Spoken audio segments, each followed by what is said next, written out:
All right. Is the video not working now? Is it not working? The video is not working.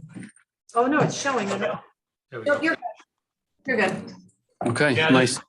This will be my last one on the Zoom. I'll be in person from now on. I just wanted to give it a full 2 weeks.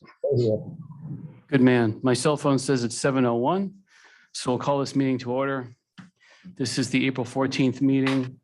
We'll have the records show that all 6 of us are here, 4 of us in person, 2 of us on Zoom.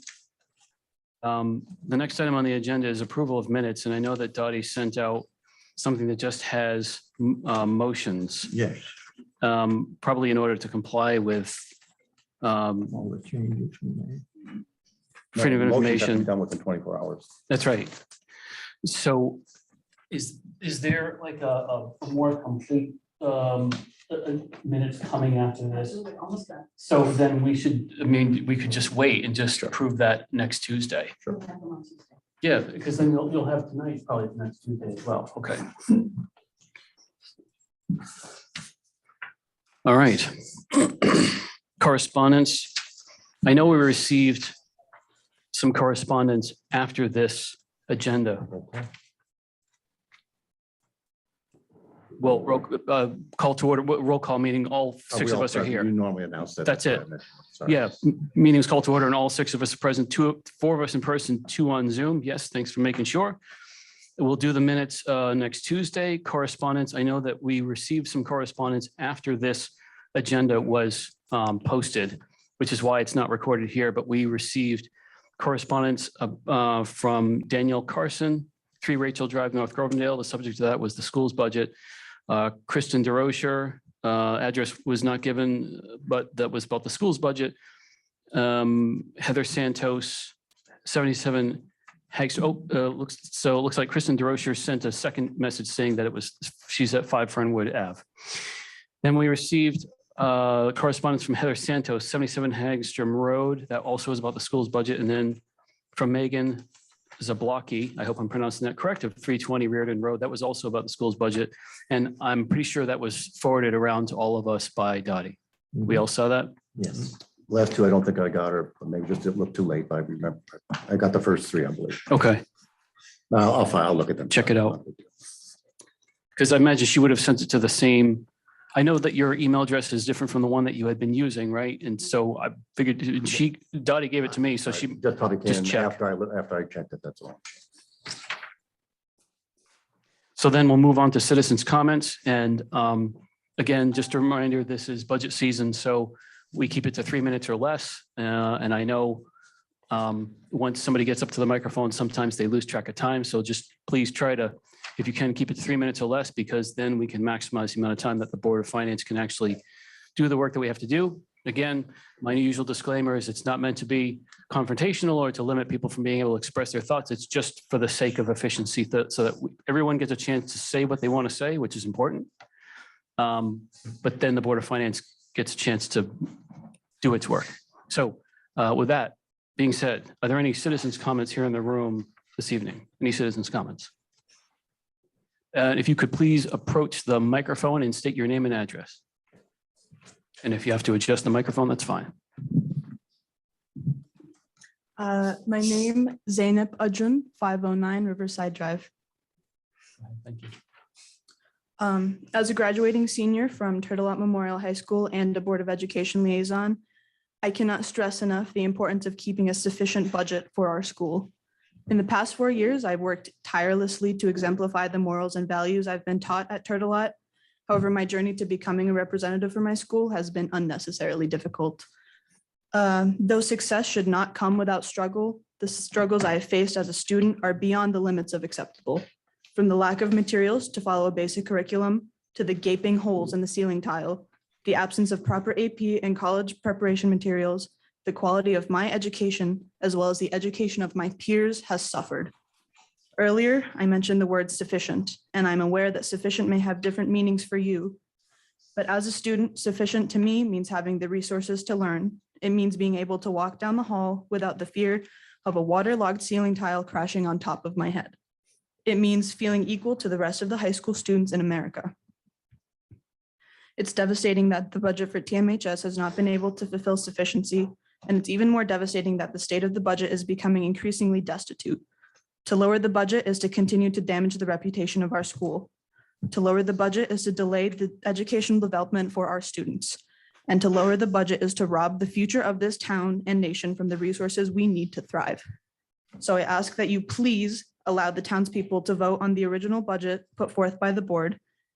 And I ask both as a student and a community member that you consider the deficits of my classmates and I, and what we've experienced as a result of our inadequate funding when deciding on the budget for the upcoming school year.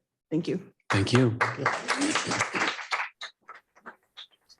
Any other citizens' comments? Go ahead, please approach the microphone and share your name and address, please. My name is Linda Charlton, 9 Paula Lane. Good evening. I am here tonight to ask that the Board of Finance not make any cuts to the budget presented to them by the Board of Education.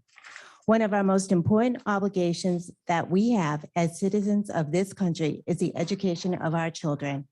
As a citizen of this town, I believe it is time we step up and embrace this obligation. It is time to stop nickel and diming the education of the children of Thompson. The Board of Education members were voted in by the people of this town because they represent the vision the majority of Thompson voters have for our schools. Their insights, considerations, research, and efforts should not be diminished by this board, especially with such a significant cut as has been discussed. I hope that this board can see that the future of our children is a worthwhile investment. I hope they can see that our obligation to their education is and should be our most important obligation as a town. Thank you. Thank you. Any other citizens' comments? Here in the room? Oh, go ahead. Name and address, please. Cheryl Horniak, 166 Thompson Hill Road. Thank you. I have 4 children, 3 that are part of the Mary R. Fisher Elementary family. I have seen firsthand them struggle when they are not provided the appropriate support and supplies. I'm asking the board to not make any cuts to the education budget and to let the town vote on what has been put forward. Thank you. Any other citizens' comments? Oh, go ahead. Yeah, if you can just speak into the microphone so that the folks on Zoom can hear you. Yeah, you were going to do citizens' comments. Go ahead, Suzanne. Just name and address, please. Hi, Suzanne Witkowski, 12 Clarence Drive.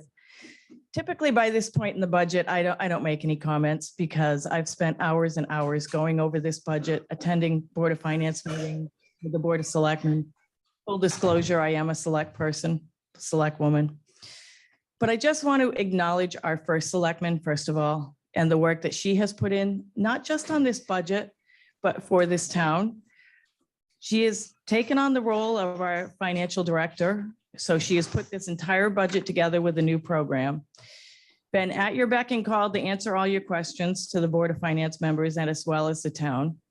She's also taken on the position of facilities director up at the town garage. I always forget that job title. I was at a meeting with her not too long ago where she had to leave the meeting because there was something going on at the town garage that she had to address. So she's not only done that, she's training new people in the town hall. And I just think that we need to acknowledge people when they do when they go above and beyond, which kind of brings me into showing my support for the administrator position that we've added to this budget. This has been knocked around for 20 years. I've heard many members of the community ask, when is that going to be put into this budget? When are we going to support and when is the town going to recognize the importance of a town administrator? This Board of Selectmen unanimously voted to put this position in this budget because we recognize that it's important to this town, to the stability of this town, to administer the programs in this town, to oversee the town hall and all of the different departments in this town hall, in this town, not just town hall. So I definitely wanted to give a shout out and say that I support that position. I hope that you will really think long and hard before you make any cuts in that line item, because it is very, very important. I think Amy has said it before, when when a selectman is voted in, it's a 2 to 3 year cycle that they go through. It takes them a while to get acclimated. And then, they change the agenda or they have a different purpose and it goes a different direction. So every 4 years or 2 years or whatever the term might be for the selectmen, we have a new person coming into the office and a new sheriff in town, so to speak. That's one thing. The other thing I want to show my support for is something I am incredibly proud of that we have worked so hard on is our animal control.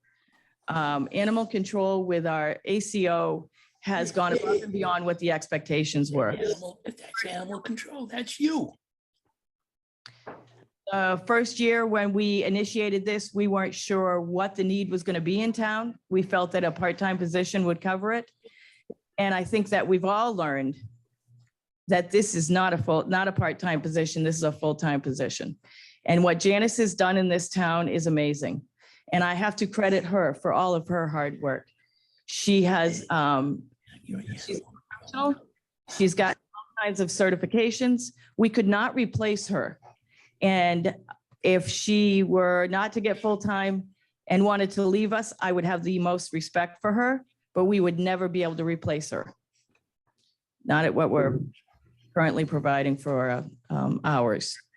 The other thing I want to do is show my support for the education budget. I think it's no hidden secret that I support our public schools. I always have and always will.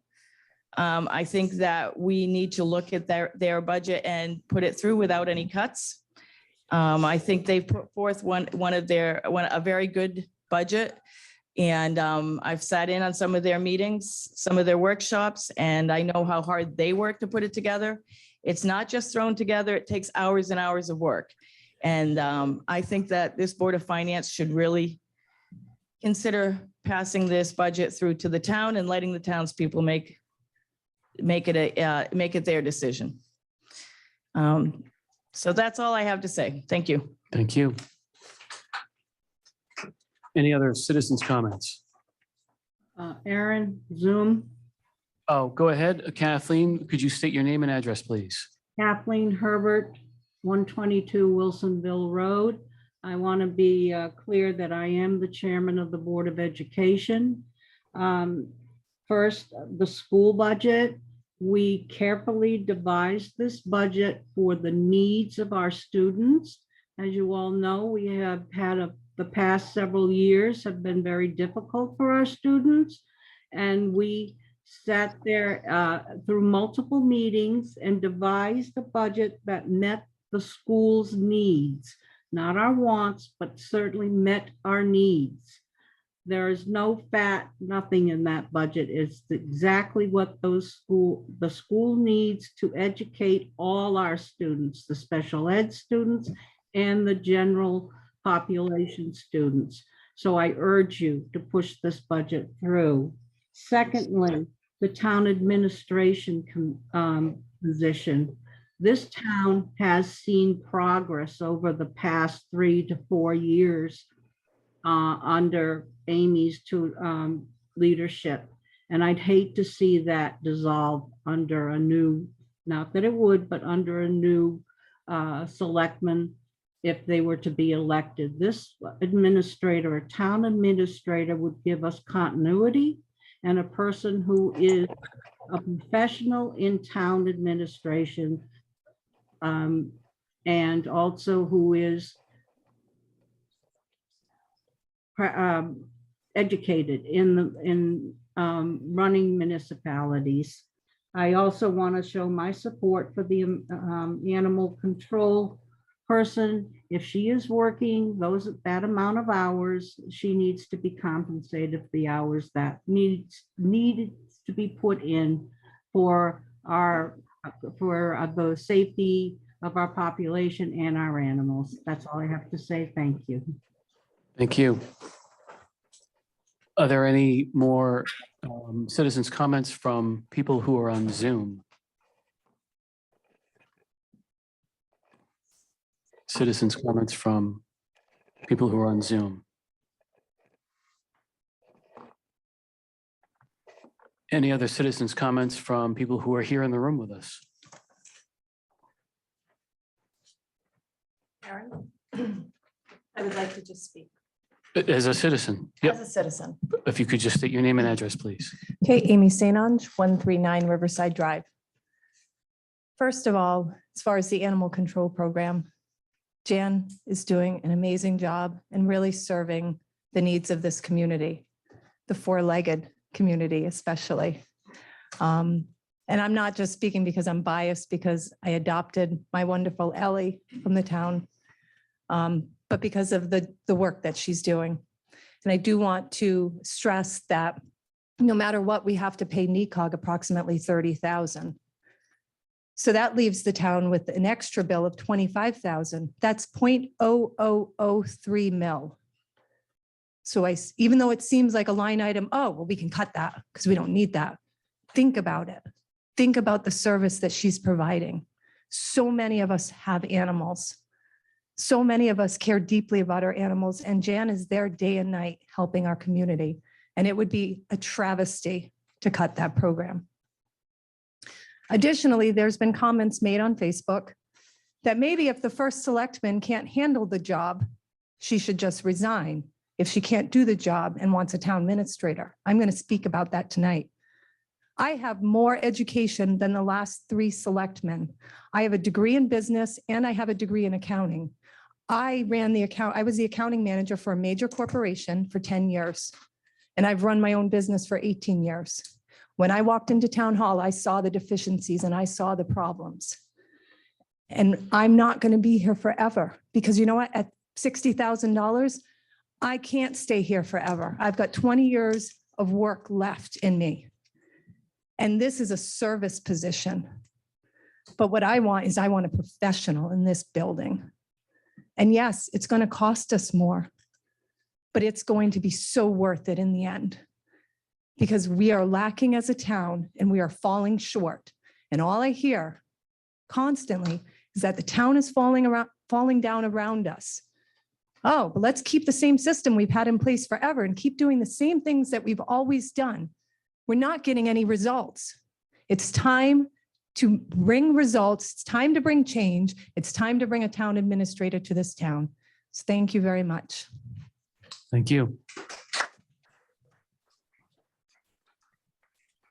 Any other citizens' comments from people here in the room with us?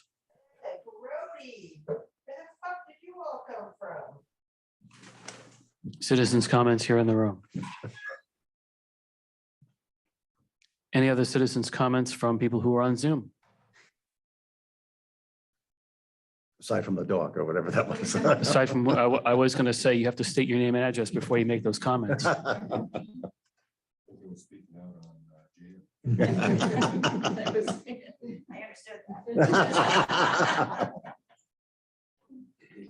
Yeah, it looks like there's a message here from Tira saying, Aaron, I think you intended for me to address the board during the meeting. Yes, that's true. But this is citizens' comments. Any other citizens' comments here in the room or on the Zoom before we move on? Okay.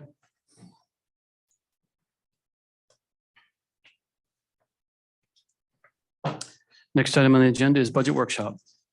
And when we walked into the room here, there's a list of adjustments.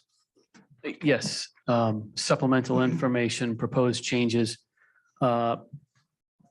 Basically, information on line items that we now have more information about than we did when we began this process. And so that's why I figured we would visit this first so that we can vote on this. I would suggest we itemize these by motions rather than one vote. Okay. Will assist in budget Yep. preparation. Are there any, is there any, Motion that we approve the change in the interest on bonds, increasing it by $53,245 to a total of $110,399. all right. I'm sorry, so- was that?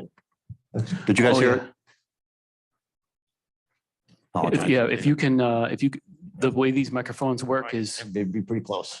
even, Dave, you'll, in order for you to be heard by Rob Wurge and Rob Mann on the Zoom, if you can speak closer to the, and same with Larry, because it is difficult for them to hear our discussion.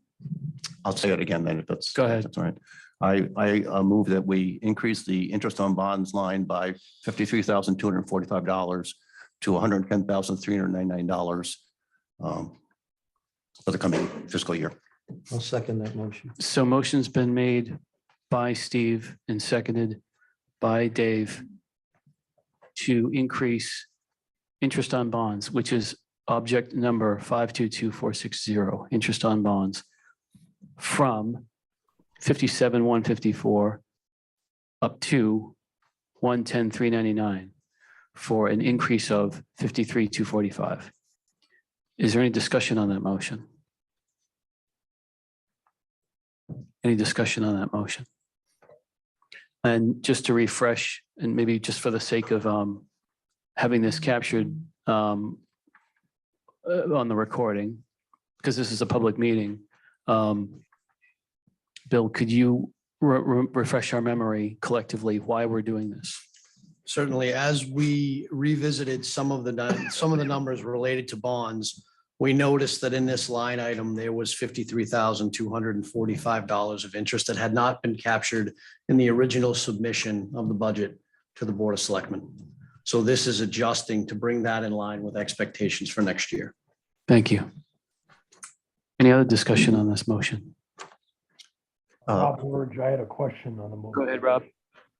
When I look at the supplemental form in front of us, it's showing the selectmen approved budget of $57,154. In our printout, on the original budget, it's $55,378. Looking at our line 522460, interest on bond. I just want to make sure that as we correct this, there's not an additional offset. It's a couple of $1,000s off. And you're referencing the original printout from the earlier part of March? That's correct. Yeah, which showed the original expenses in the budget. Perhaps it'd be helpful to just make a motion to approve the new amount as opposed to voting on the change and so forth. And that way we get to the number we want to go to as opposed to what number we're starting from. Are we starting from one or one number or another? I wouldn't disagree. Steve, I just want to be certain that when we're incrementally climbing higher, we know how much that incremental climb is from a data point or a reference point. Broken down. Sure. It appears like based on the numbers I'm hearing, that the oil spill interest was not included originally. So I think the delta was that it happened to be 1776, which is the oil spill interest. I don't have it in my, and it's not here. I don't know, Steve, the original line item I'm reading is looking at is 55,378, and the new one is 110,000. Oh, yeah. Right, and that's the school building and the roof project only. I think if you add those two numbers, it comes up to the one you just mentioned. I was just doing it in my head, so I could be off, but. Rob Wurge, I see what you're talking about. I have this printout from the earlier part of March. And this one here, it's for interest on bonds, 522460. This one says 55378. So I see what you're referencing. Right, it's the oil spill difference. 1776 is the difference. Oh. I just want to make sure that. Sure, no, please, I'm just doing my head, so I could Yeah. easily be off.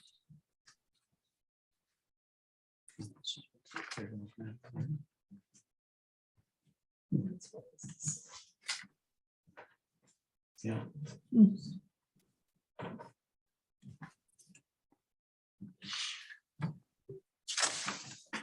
Yeah, that's correct, Steve Herbert. If you take the 57,154 and subtract the 1776. 1776.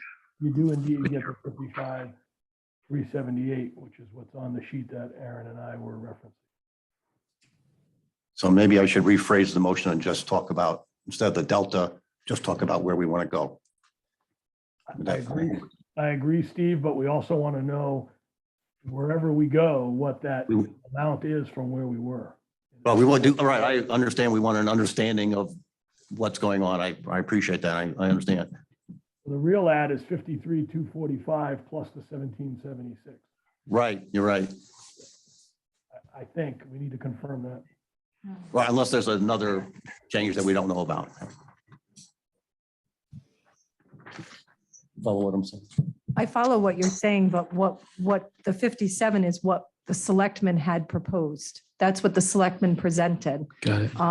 If there was a report that had an error potentially, but the selectmen proposed budget said 57, so that's where we're moving from. Gotcha. Got it. Do you have something, Amy, that confirms that? Because the printout that you gave us says something different than that. Yeah, I don't have an answer for that. I just know that what I saved in ClearGov was a selectman's proposed budget. And that's the number that was on there. So I'm sorry if I made an error of some sort.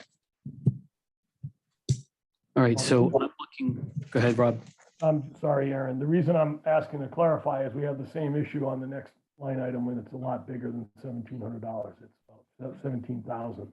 So, you know, at the end of the day, I guess Steve Herbert's right. It's 110,399. But as far as us looking at all of our puts and takes, we kind of need to understand what the baseline is. Again, it looks just, doing in my head, looks like the oil spill number was missing from the retirement line.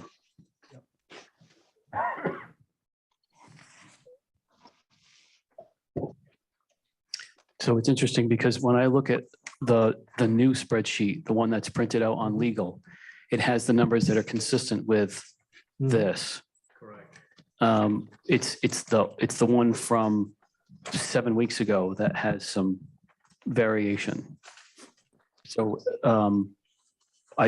I mean, I see your point, how this does say under the column proposed, it has the numbers that correspond to what's here. And so it's entirely possible. And I remember saying this, it was probably the first meeting that we had with the new system. I said, there'll be some bumps. There's no doubt. Anytime you try to implement a new software system, there's wrinkles and bumps, and then you figure them out, and you iron them out on the first run through. And I said, I'm sure by this time next year, we're going to say this system is so fantastic. It's too bad we didn't think of doing it years prior. But anytime you try to do something like this, there's going to be bumps. So I suspect that what we find here is one of those bumps, right? One of those wrinkles. Rob Words, do you have access to the new spreadsheet, the one that's legal sized? I think Amy. I do. I have that. Okay. Could I ask another question, Aaron? Oh, yeah, by all means, go ahead. On the sheet that we looked at, that we've been looking at since we started in early March, the total proposed was $9,223,175. Is that tied to what Amy would say is the original budget? Or is that, if that number's off, then I can accept that the other number's off. If the total is on, then we have a different problem. Rob, could you move a little closer to your mic? It's a little hard to hear you. I know you have a hard time hearing me, but. It's for whatever, it's connected just to my laptop, and that's the only speaker that I'm getting. I'm thinking about his end. It's not coming through the TV, Oh, okay. so unfortunately. Oh, yeah. So what was your question, Rob? I'll ask a little louder. My follow-up question is on the same sheet that Aaron and I were referencing from early March and the one that we've been looking at through the budget season. The total expenses for the town is showing $9,223,175. Is that indeed the total number, or was the total number different? Because if that's the total number, then we have an offset. If that's not the total number, then we know that the adjustments that are in there. I'm sorry, Rob. Actually, hold on. Rob, start talking. Can you hear me? Rob, Yes. go ahead. Hear it out of that mic. Keep talking. Good speaker. Give us a Can you guys- test. Can you hear me now? It doesn't. I have no idea. Keep talking, Rob. Can you hear me? Testing. Yeah, we can hear you. Yeah. Just, we're trying to get the microphone closer to the speaker so that we can amplify your voice. That's all. Okay. How about now? Is that a little better? A little better.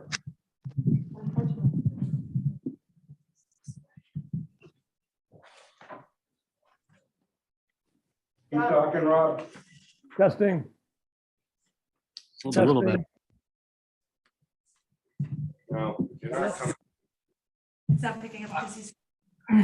Rob, man, I don't know if it'll help, but Bob Wurge, there's over on the left-hand bottom of your screen where the mute button is, you can click that little arrow to the right of it and you can change your output volume. Maybe that'll yeah. help. I can hear you fine, but if Because they I can't. can hear maybe that'll Rob help. Mann really well. Rob, that's fine, yeah. Rob, Yeah. fine. If you go How to, about that? How about that? Is that better? No. No. go to mute audio settings, and then it gives you like an option to do the output level or input level. That's right. Have them both on very high. Is that better? It's worse. No. It's almost like something is near the microphone that's providing a muffled sound. So if you could clear where the microphone speaker area is, you might find a better result. Thank you. I don't see anything. Oh, Oh, it's We can hear you it's a little better. bit better now, yeah, I think. I can hear him. Okay. Sorry, everyone. I Rob, should- what was the total again you were looking for?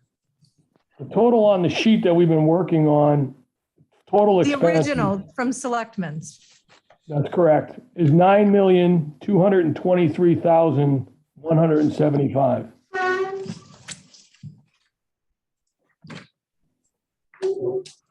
For what? What is the total spend? For next year, for 23. Yeah, but the total next year is 29,000. The 9 million was after revenue. Yeah. Taking the school out. It's just a Money thought. was the expenses, I believe. Oh, that's what Right. he's talking about. Okay. Yeah, I'm not addressing the school right now, just the town. Let's see. Is that the number that you show, Amy?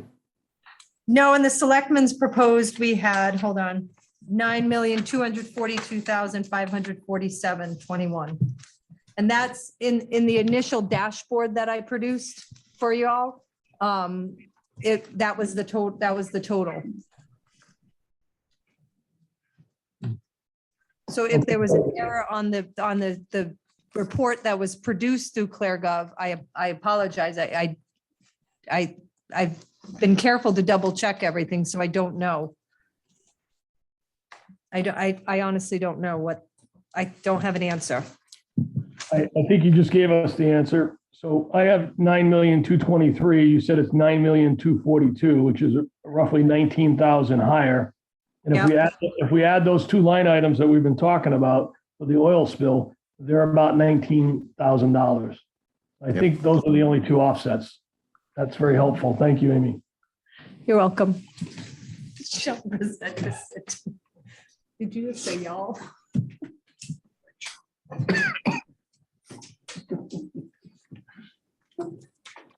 All right, so there's still a motion and a second on the table. And that motion and second is to increase 522,460 interest on bonds from 57,154 up to 110,399 by increasing it by 53,245. That's the motion in the second. I think I'd like to reverse that and Okay. if I could get the second reverse and try to make it a little clearer. Okay, so you want to withdraw your motion? Withdraw that. You withdraw your second? Great. So do we want to try this I'll try this. again? I'd like to make a motion to change the interest on bonds expense to $110,399. Second to that. So there's a motion and a second to change 522,460 interest on bonds so that, Motion to the 110. right. But I'm saying, because we're still going to change it. But we don't, the starting point is a little bit unknown. That's right. So the motion is to change 522,460 interest on bonds so that now the requested amount is 110,399. That's at least for Trying clarification. to avoid the starting point since there's some confusion. And on that. and I didn't put the starting point. I just said, but we're nevertheless, we are changing. Right. Yeah, we're changing it so that the requested amount is 110,399. Correct. We got that. So just reading that back so that way Dottie can record it. So there's a motion and a second. Steve's got the motion, Dave's got the second. Any discussion on this? Any discussion? All right, hearing none, we'll start with the folks on Zoom. Rob Mann, how do you vote? Yes. Rob Wurch, Yes. Steve, Yes. Dave, Yes. Larry? Yes. I'll vote yes. So then, assuming we'll keep going down this, right? Mhm. I'll make a motion to change bond retirement to $1,125,000. Is there a second to that? I'll second it. So Steve's got the motion, Dave's got the second, and the motion is basically to change 522465 bond retirement so that the requested amount is now $1,125,000. That's 1125000. That's the motion and the second. Any discussion on that motion? Any discussion from the Zoom? Any discussion from here on the table? Hearing none, we'll take a vote. We'll go around the table. Rob Mann, how do you vote? Yes. Rob Wurch, Yes. Steve, Yes. Dave, Yes. Larry? Yes. How about yes? This one carries 6-0. Next one is the note retirement. I'll take the motion here. to Okay. Increase 522470 note retirement to the amount of $148,568. And just to clarify, Dave, that's a reduction. I'm sorry. No problem. Thank So, you. but I follow what you meant. Somebody want to second that? I'll second that. So Dave has the motion, Steve has the second, and the motion is to change 522470 note retirement so that now the requested amount is 148,568. That's 148,568. Any discussion on the motion, either from the Zoom or here on the table? Any discussion? Okay, we'll take a vote. Rob Mann, how do you vote? Yes. Rob Wurch, Yes. Steve, Yes. Dave, Yes. Larry? Yes. I'll vote yes. This one carries 6-0. Looks like 544820 transfers capital plan. There's no change, correct? Okay. I will offer one, but it's no change here. Oh, what's that? Pardon? You said offer one? I will offer a change, but Oh, it's not listed. got You it. Want it now or later? We can do it later. That's fine. This is, I figured we'll take care of this sort of administrative piece and then we can dig into the budget. No problem. Yeah. But then that brings us down to health and life. Well, I'll make the motion here that we decrease it to the new number of $563,669. Motion's been made on 511080 health and life insurance to make the new requested amount 563,669. I'll second that. And Steve's got the second. So Dave's got the motion. Steve's got the second. And again, that's to make the requested amount $563,669. Any discussion on this? Either from our members on the Zoom or on the table? Any discussion? Okay, we'll take a vote. Rob Mann, how do you vote? Yes. Rob Wurch, Yes. Steve, Yes. Dave, Yes. Larry? Yes. I'll vote yes. This one carries 6-0. Next one is pension. Somebody want to make a motion there? And this is to go up. I'll make a motion that we make the 511090 pension line to 339123. So Steve's got the motion. Is there a second? I'll second. Dave's got the second. So again, this is to make a change to 511090 pension so that the new requested amount is $339,123. Again, that's 339123. Any discussion on this, either from our members on Zoom or here on the table? Any discussion? Okay, hearing none, we'll take a vote. Rob Mann, how do you vote? Yes. Rob Wurch, Yes. Steve, Yes. Dave, Yes. Larry? Yes. I'll vote yes. This one carries 6-0. Next one is municipal insurance. Is there a motion there? I'll make a motion that we change municipal insurance line, object 522060 to $94,087. Motion's been made by Steve. Is there a second? I'll second it. So the motion is made by Steve and seconded by Dave. 522060 municipal insurance. The new requested amount is $94,087. That's 94087. Is there any discussion on this, either from our members on Zoom or here at the table? Any discussion? Hearing none, we'll take a vote. Rob Mann, how do you vote? Yes. Bob Werge, Yes. Steve, Yes. Dave, Yes. Larry. Yes. I'll vote yes. This one carries 6-0. Finally, we've got workers' compensation. Somebody want to make a motion there? I'll make a motion that we change workers' comp line or object 511120 to $210,401. Steve's got the motion. Is there a second? I'll I'll second. second it. Rob Word. But sorry, Rob, I think Dave had you beat by a fraction of a second. Okay. Dave's got the second.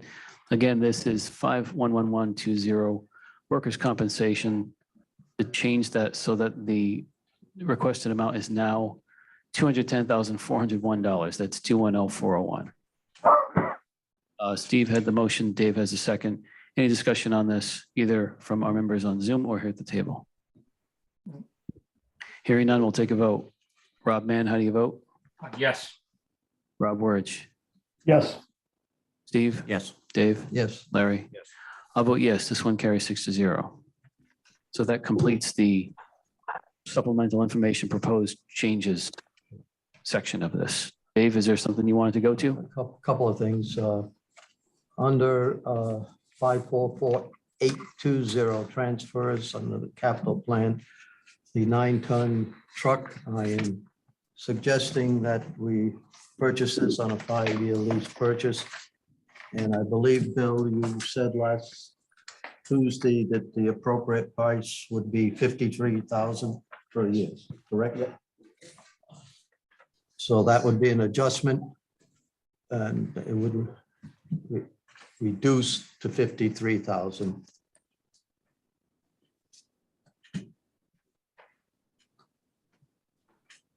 Yeah.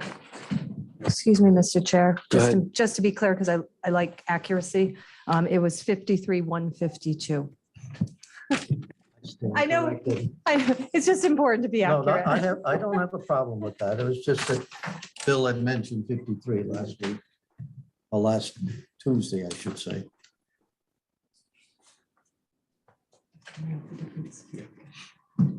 I just want to make sure that I can find the It's under. item. Well, I'm talking about, because here's the thing. Capital improvement plan was not included in this one from earlier in the season. That's And I correct. believe there's a breakout of capital improvement plan somewhere on this one. No, It's not broken out, sorry. not. Got It's it. not broken Broken out. out, It's yeah. actually in the notes. So we will have to just do a calculation at the end. And Bill's doing the calculation right now. Dave, you said it's here? It's, yes, Oh, got it. So you see, under transfers. capital it's plan, it's Turtleette Trust revaluation, fire marshal fire marshal, vehicle, That's what I'm. talking road about. work paving, 9-ton Buckley Hill bridges, library workstations. That's it? Right. That's the entirety of the CIP? Yes. That is for this year. Okay. Okay. It's usually a longer list, so I guess I was surprised. Well, So, I'm sorry, Mr. no, Chair. no, go ahead. There were 2 items that were not included. The Board of Selectmen had pulled out the fire alarm system for the Public Works Got it. Garage, and we had also denied $50,000 for the library. Okay. And so, Dave, you're talking about the fire marshal vehicle. The fire marshal vehicle Yep. for 50, I'm sorry. It was a No, 9-ton. I'm not. I'm 9-ton. talking about the 9-ton truck. Sorry, you're talking about the 9-ton truck. Sorry. Yep, thank you. Yeah. There's 2 vehicles on here. The 9-ton truck with a sticker price of 233,017. Correct. And you're talking about doing a lease. A 5-year lease purchase. Okay. with a yearly cost of $53,152.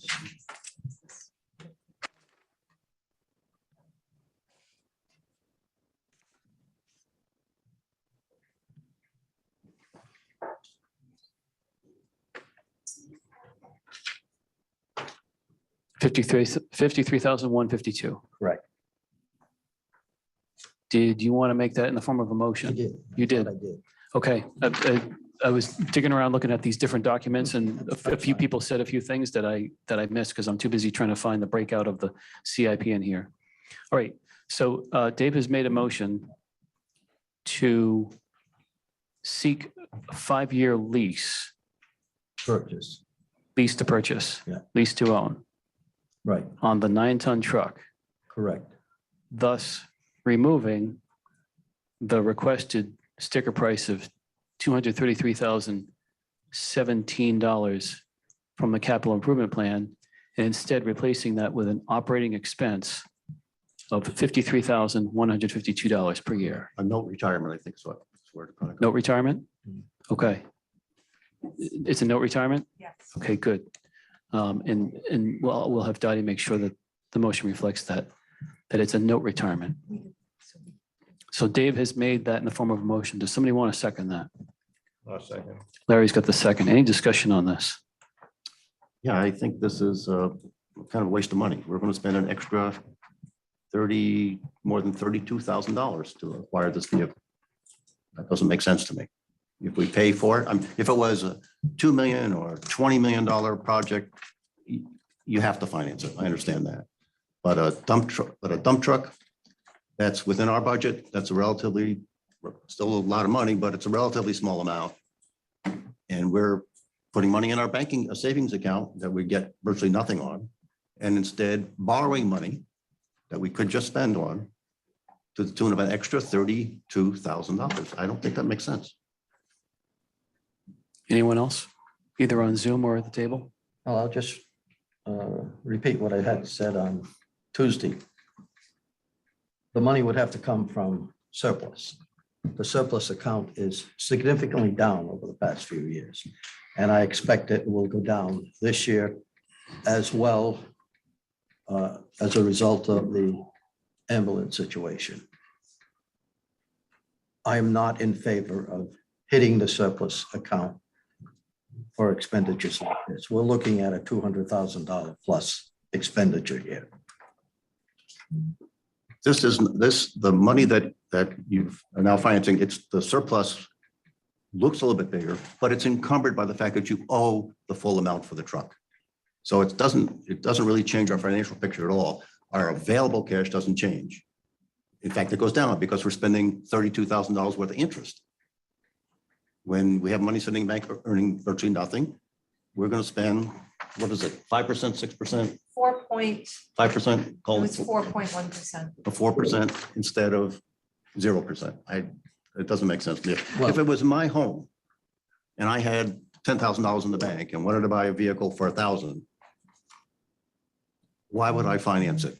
I would end up costing me $1,100 or $1,200 for the vehicle, and it gains me nothing. Doesn't make sense. It makes sense to me because if we include the 233,017 in this budget, that's going to significantly increase the mill rate, which we're going to charge every taxpayer in this town. It's not like you're getting it for free. You're going to charge, the town has to pay for this if we buy this vehicle. We have a We just pay it disagreement. over different years. It doesn't change the amount we have to pay. We disagree. I'd be amazed at how we pay less I or even didn't- the same. I didn't say we pay less. We're going to charge taxpayer less. The taxpayer, at the end of the day, will be paying more for this vehicle. If you put that in at 233,017, that's going to increase our budget. And next year, when the town comes to us and asks for something, that's good. That's going to be looked at as an existing budget. And they'll be asking for money much more than a budget that included a $233,017. I'm sorry, I don't follow that. Well, that's the way I look at it. I'm paying the bill. Any other discussion? Any My discussion? taxes. Any discussion from members on the Zoom? Yeah, I know. I had a question, Aaron, Rob Wurge. Maybe it's a question for Amy since we don't have Rich in place, but what's the impact to the department if we were to not approve a truck, whether we financed it or bought it? If we put this off. I mean, we got a truck last year, I believe, and the year before we didn't. So we've been selective each year. If we were to not do this 9-ton truck this year, what impact is that going to have on the quality of our roads and our snow removal? 17 years old. Okay, Just doesn't last relate. year, just to clarify, we didn't buy a 9-ton truck. We bought a roll-off truck. The one that had been in service was about 25 years old, I believe. Current Correct. truck, that is the backup truck for when, because at times during a snowstorm, a truck may break down for various reasons.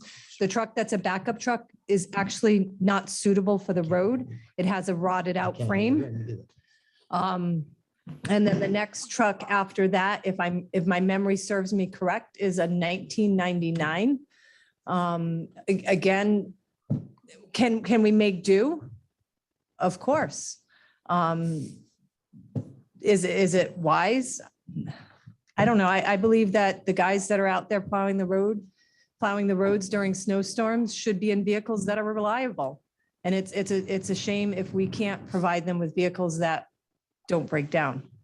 It's their safety as well. And they put themselves out there during storms and when the rest of us are home and safe. So that's just my 2 cents, but could we make do? Of course.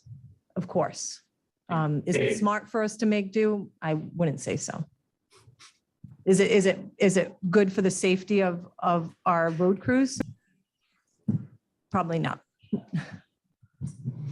And a follow-up question, Amy, we have, this might sound basic on the surface, but I want to be certain, we have enough drivers to fill all the seats of existing trucks that we have today? Absolutely. We did have some issues this year. We were short-staffed for some of the winter, but our staff should be back fully. We're fully hired at this point, and we have one staff member that's just waiting to come back after a surgical procedure. So do we have enough staff for each of the vehicles? Yes, they all have their runs, and this year they were doing double duty and covering each other's runs when we were 2 staff members short. But aside from that, we have a full staff. It's just as long as they're healthy. Thank you. Rob Mann. Amy, Rob, I had one other, I can come back when you're done. Go ahead, Rob. Go ahead, Bob.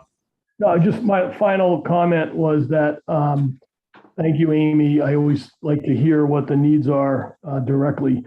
As it relates to financing versus purchasing, I understand both sides of the debate, if you will, but if we can afford to buy, it will indeed cost the town less money because that $32,000 in interest goes to the bank. It leaves the town over a 5-year period and it goes to a bank.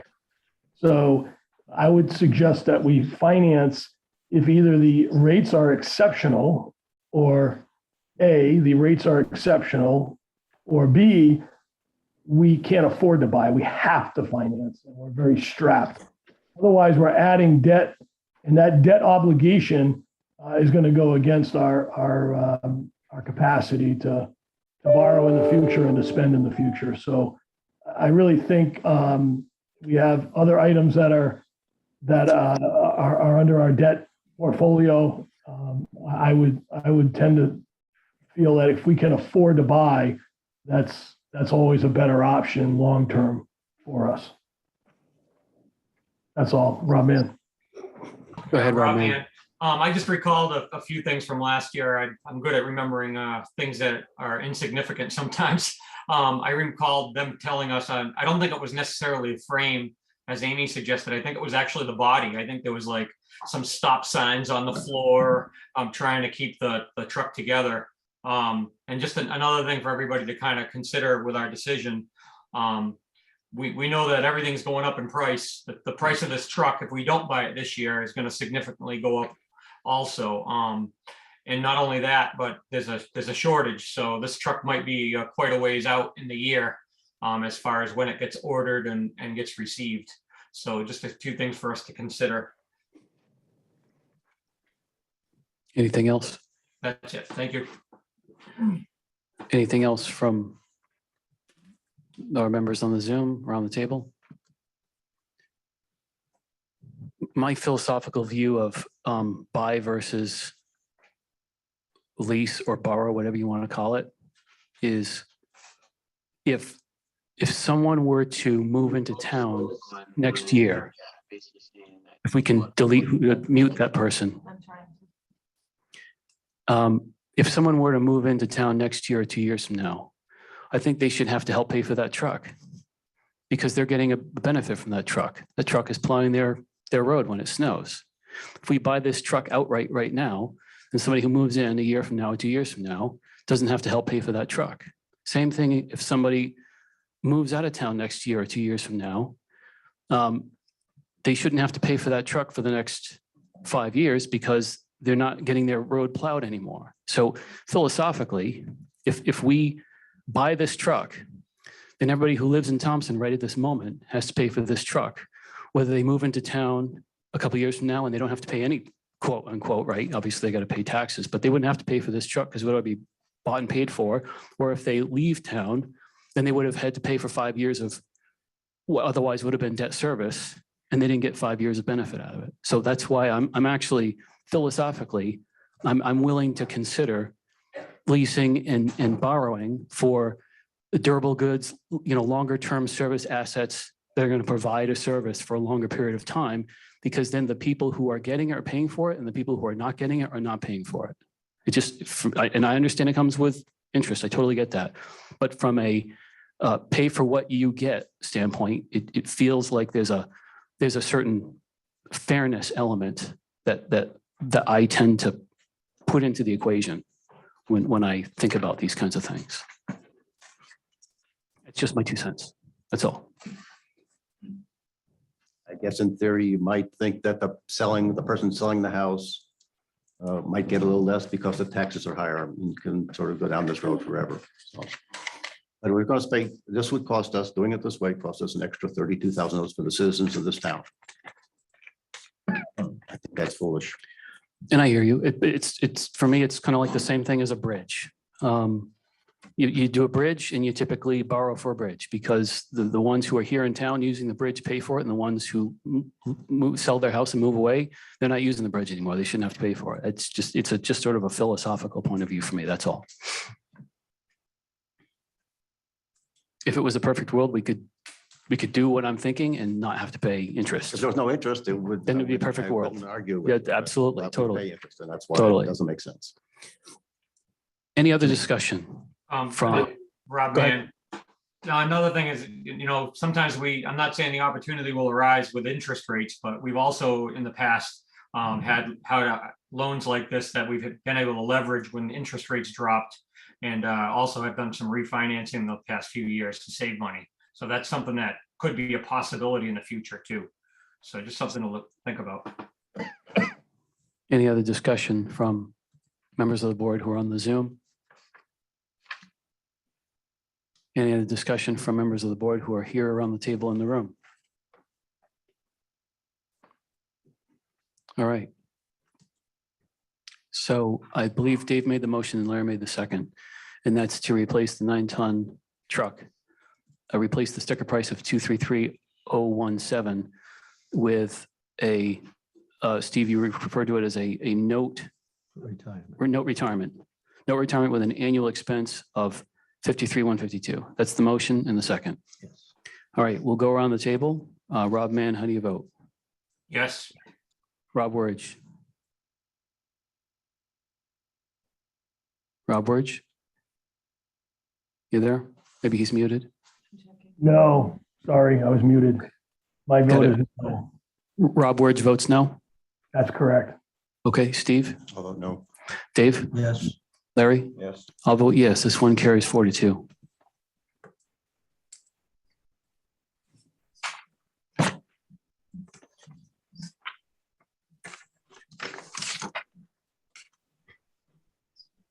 I have a question for the experts running the software. Once we make this change, I'll have your note. what I was going to say, would it be possible to take, if there's some kind of dashboard. I will bring it up for you. Thank you. You're welcome. Just to remind us, because we made these changes, all this yellow stuff, right, that's highlighted. Then we just made this swap out of 233 and 233,017 for 53,157. And so obviously this is going to have some kind of impact. And so I'm just curious to know, where are we? What is the barometer? What does the compass tell us?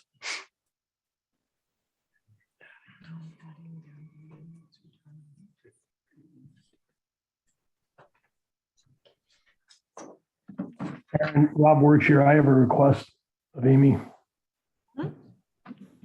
Yes, Rob.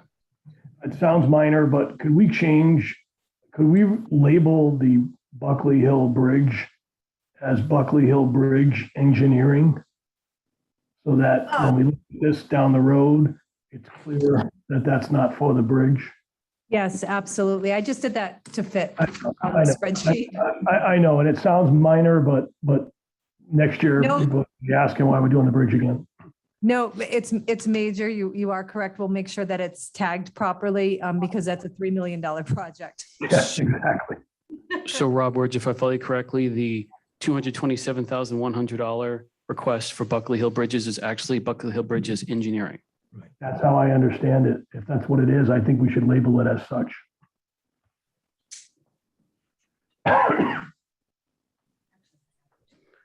Thank you. It's good to know.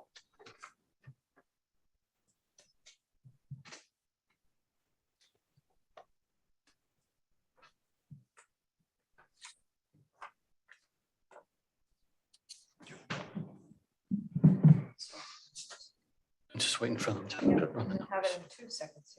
Take your time. Better to take a few extra seconds and get it right.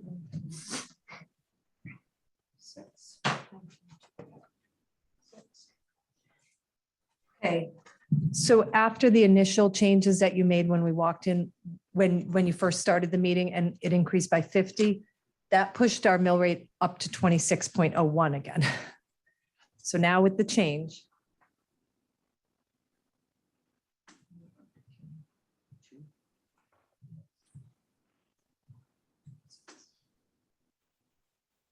It's 25.77. And it looks like down in the lower left-hand corner of the TV screen, there's those numbers that we see in previous years where it tells us what the proposed mill rate increase is. Would it be possible to scroll? I don't know if it's, can you scroll down just a little bit? Because we can't see. Oh.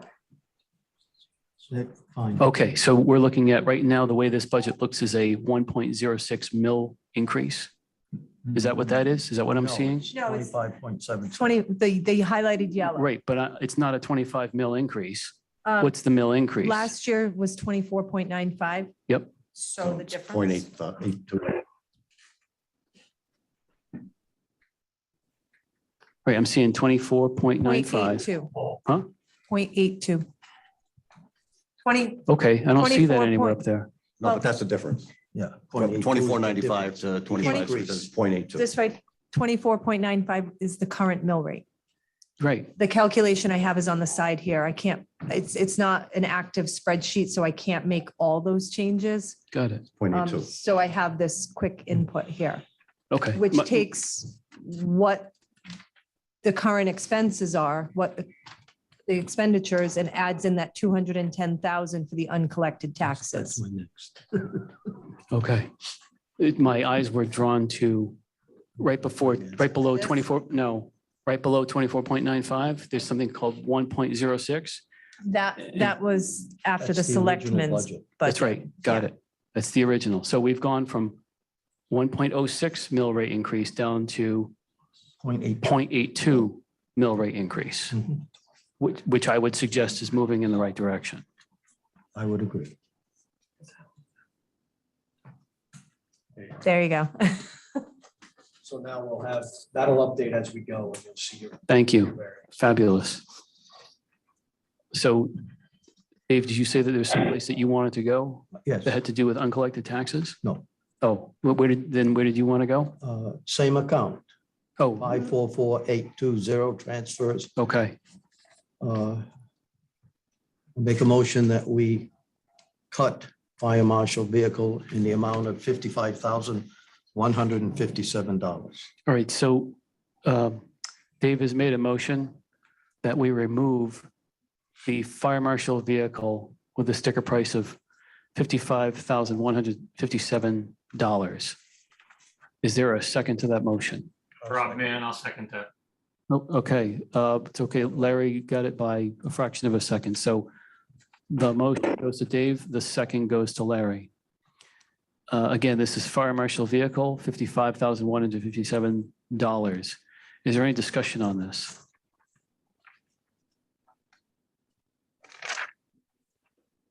And maybe what I'll do is I'll start off by asking a question of the first selectman. Can you perhaps refresh our memory if this has already been discussed before? What was the rationale for this fire marshal vehicle? Well, Jamie does a lot of investigations. It's required by the state. He does investigations of fire scenes, car accidents, various things like that. He needs to bring his vehicle sometimes off the road, depending on what the fire was. His equipment is used within the fire scene and oftentimes is contaminated with carcinogens. And currently it's stored in his private personal vehicle. He receives no compensation for the use of his vehicle and he uses it quite often.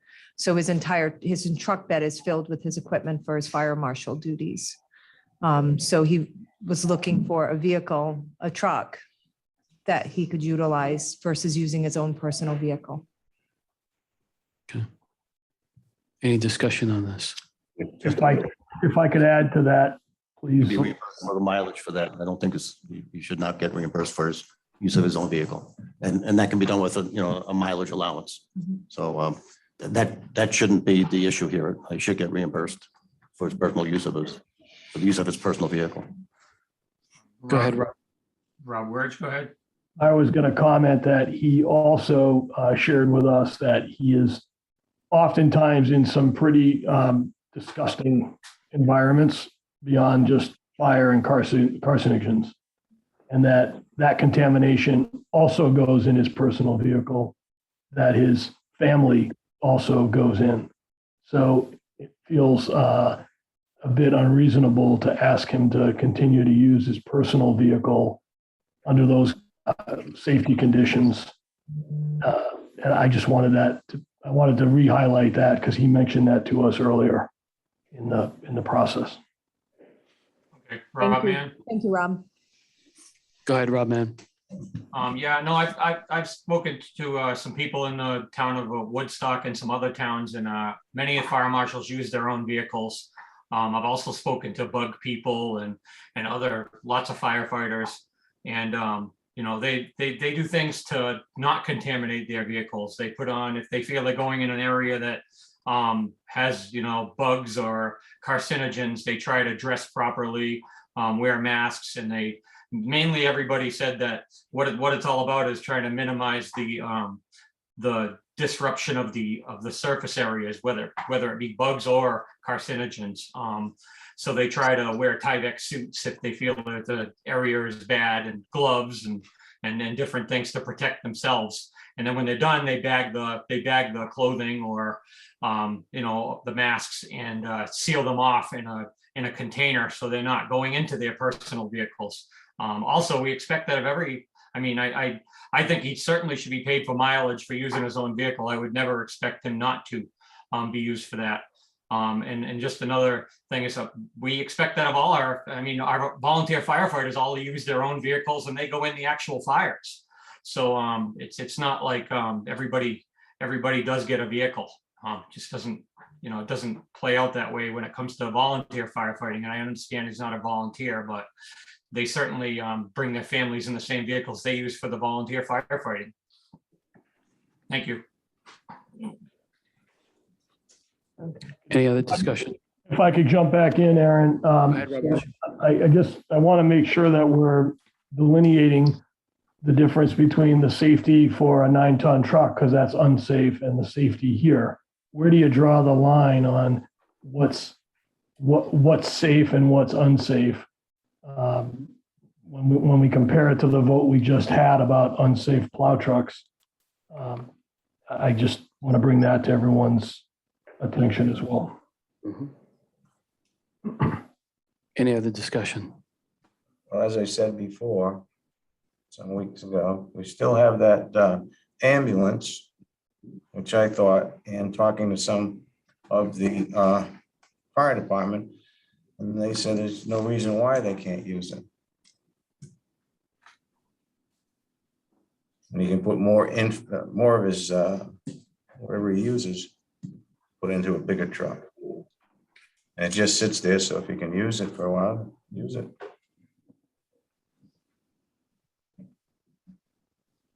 Any other discussion?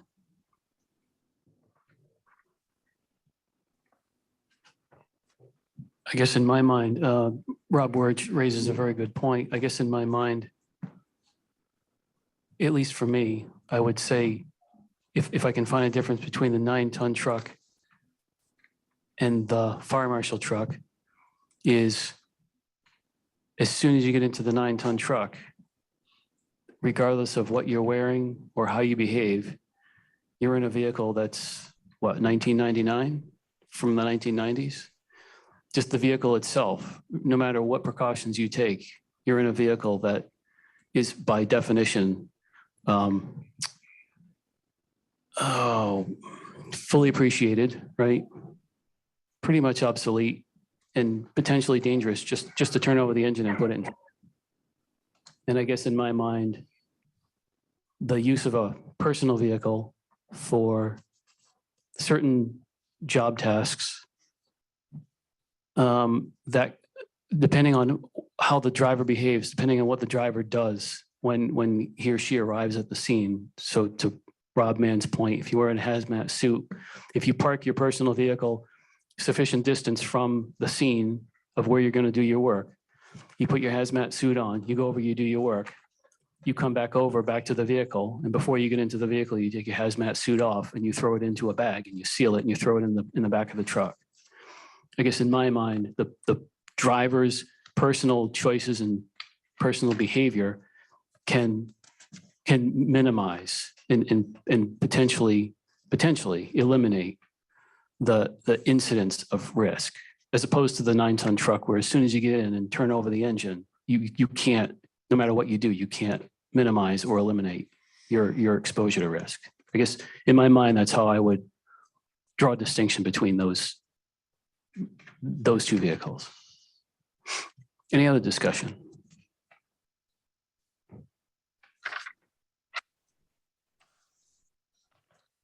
Okay, hearing none, we'll go around for a vote. Rob Mann, so this was a motion to, just want to make sure that everybody understands the motion. This is a motion to remove the fire marshal vehicle. So a vote of yes is to remove, a vote of no is to keep. So we'll go take this around for a vote. Rob Mann, how do you vote? Yes. Rob Wurch, No. Steve, Yes. Dave, Yes. Larry. Yes. I'll vote yes. This one carries 4-2. 5-1, I think. Well, Rob is the only. I'm sorry. Did you vote yes, Yes. Steve? I'm very sorry about that. Yeah. My apologies. So this Sure is, was my vote that you miscounted? I heard Rob Word's vote no, and then I heard Dave vote yes, and Larry vote yes, and I completely, Yeah. that's what I get for closing my eyes and putting my hand on my forehead while I'm going around the table. Okay, so this passes 5-1. Thank you for the clarification.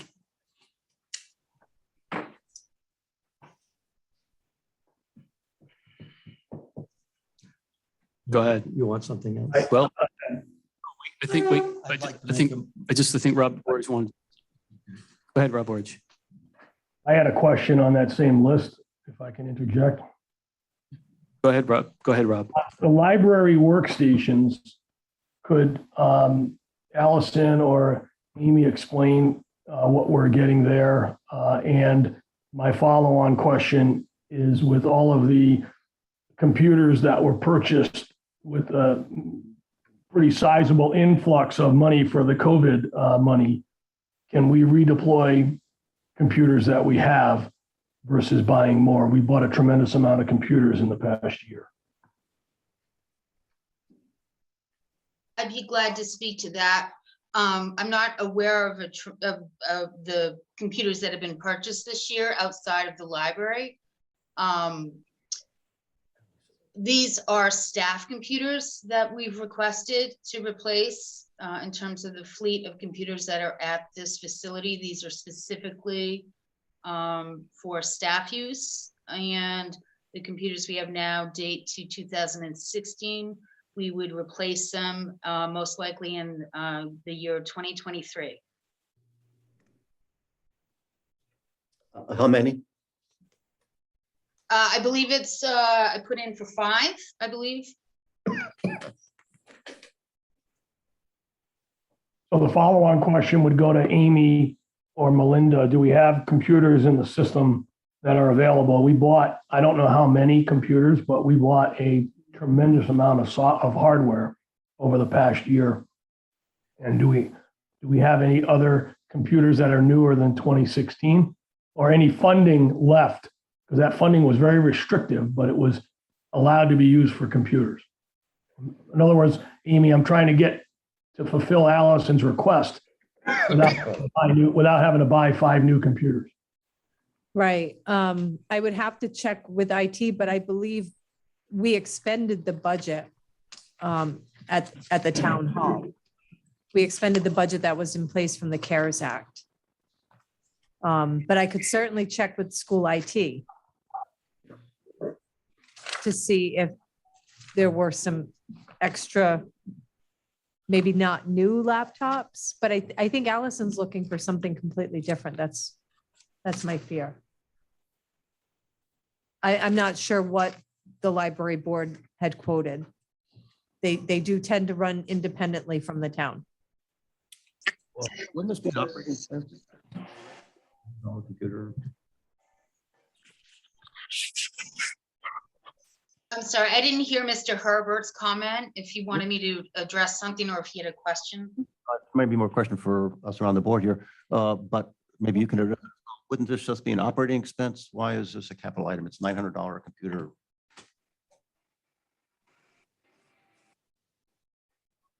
Not questioning the need for it or anything, just is this a capital item or just an expense? The housekeeping of it, where you would want it to be reflected in the budget, understood. And that's to the budget people's discretion. This is where this request has been in the past. It's where it was back in 2016 when the last round of staff computers were purchased with town support.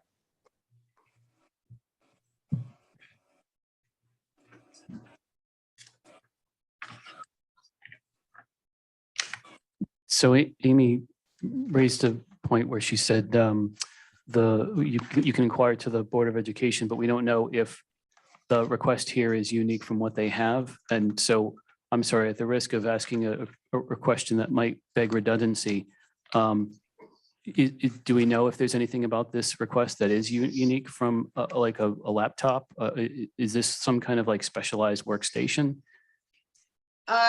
We are asking for desktop tower units, Dell all-in-one systems. They're pretty streamlined. It doesn't require a tower and a monitor to be purchased. They're pretty budget friendly. We have them deployed. We purchased them for the public computer areas using grant funds a few years back.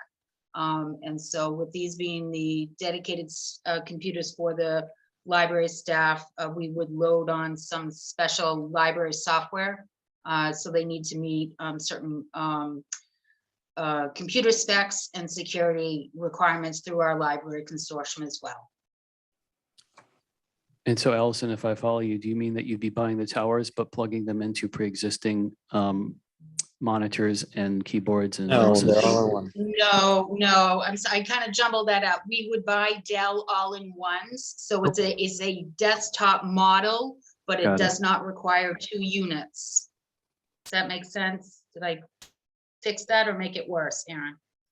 When you say 2 units, do you mean 1 unit being the tower and the other unit being the monitor? Is that what you mean? Yes. Correct, two pieces. It would not be a two pieces to the unit. It's a single all-in-one computer device. Okay, got it. A bundle.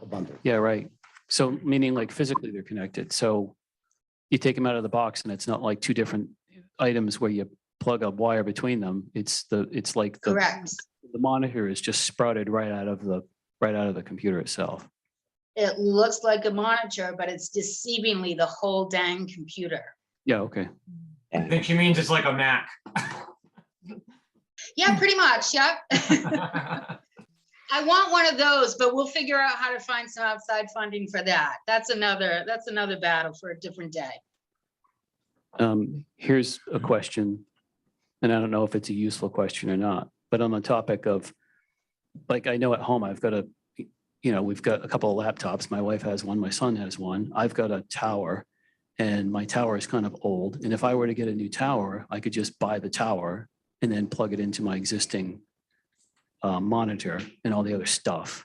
Is that even a possibility with this, or does that from a space and function standpoint, does that not make any sense at all? It's part of space and function, but what I also want to be sure to share with you is that there's over 30 computers in the operation of the facility. And so we do tier them through their life cycle. So not every computer is a brand new computer out of the box. So, and some computers do better than others, and some need to be retired sooner than you would hope. So we cycle them through different areas that need a fresher computer. So it's not a one and done in our computer environment. We do cycle them through. So these staff computers would be a fresh batch. The ones that are feasible to be redeployed in second tier locations and purposes in the library, they will be cleaned up and put back to work in another lower function.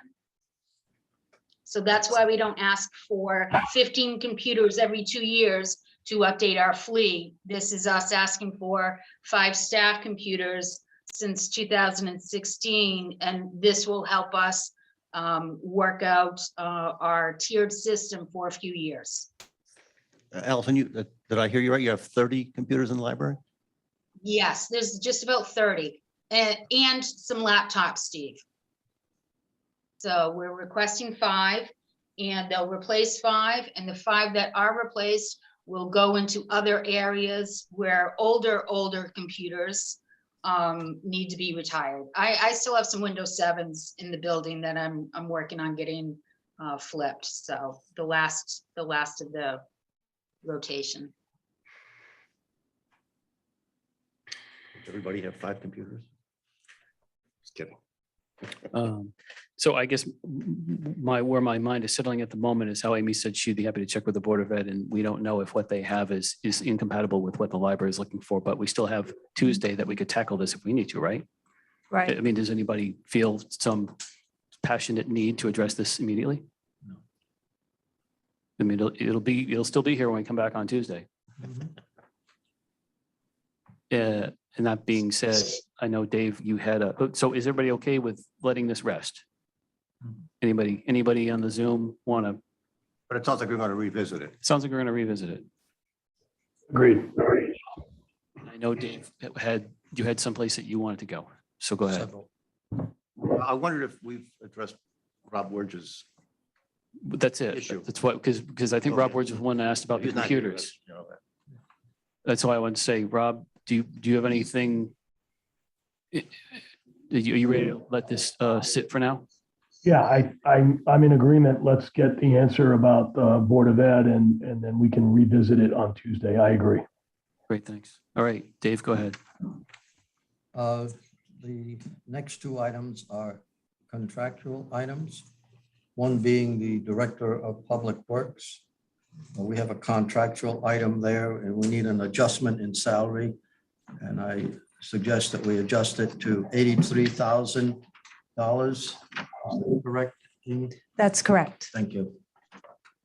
I'll second that.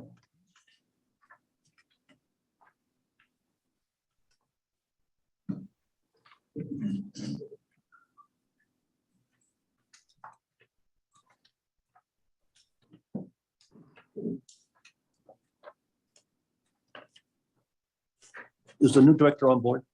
He starts on Monday. Okay.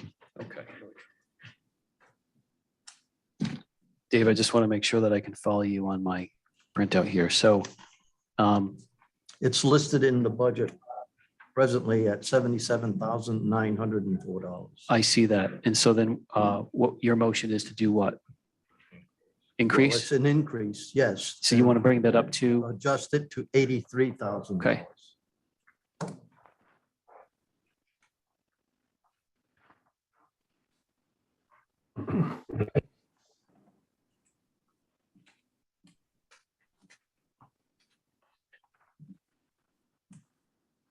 so that's an increase of $5,096. Mhm. Correct. All right, so Dave has made a motion to increase under Public Works, Director of Public Works, to increase from 77904 to $83,000. That's an increase of $5,096. That's Dave's motion, and I believe, didn't Steve already make the second? Okay. Any discussion on that? Amy, that's for you. Would there be a potential salary increase of some small percentage No, before the end of FY? not before the end of FY. Thank you. We All right, would, thank we you. plan on holding a review in December. That's according to his contract, but it would not affect this fiscal year 23 salary. But we do plan on reviewing him at 6 The months. review is a sort of performance review, Yep. but as opposed to a salary. Exactly, Not going to do that for the next fiscal year. exactly. Not until fiscal year 24. Thank you. I have a question, Rob Wurge. Go ahead, Rob. Yeah, it's more a matter of process. I think we've brought in some terrific talent to the town. So I want to preface that before I make my comment. We brought in good people. It's cost us to do that. But my question around process is, if somebody leaves during the year and we backfill that position, does the selectman have the authority to fill that position at a higher rate than what is currently approved in the budget? And it's happened now in probably about 5 cases. And again, it's not because I don't think we brought in good people and we may have made the same decision. But from a process standpoint, if that's allowed to happen, then when the budget season comes, that becomes the number. I mean, we're not going to fire the person and then rehire somebody. That by default becomes the budget number. So I don't know if anyone has any on the board has any perspective on that, but I think that if somebody were to leave mid-year and we're going to fill them with a higher position, that should come to the Board of Finance for approval, because we're spending over the current budget and we're putting ourselves in an overspend to the following year, much more than a 1.75 or a 3% adjustment. You know, Rob, I think you hit on a good point. I think on many occasions, though, there's a gap between the departure of the incumbent and the new hire. So sometimes that gap helps fund the difference in salary rate, but certainly that's not always the case by far. Is that fair to say? That is fair to say. I know in 2 instances that was the case. And there is an amount that's covering the public works. I take $10,000 less every year in my salary for instances like this. So it's my salary that's going to cover the additional cost for this new public works director, a portion of it. You should not do that. Well, I don't have to, I want to. It's 20%. It's just appreciate my it. giving back to the town. So. I appreciate it. So it is covered in this fiscal year. I try really hard to be responsible. I am overseeing the administrative function of the town. I know it's my right as the chief elected official to make certain decisions on behalf of the town. And in this case, that's what I've done.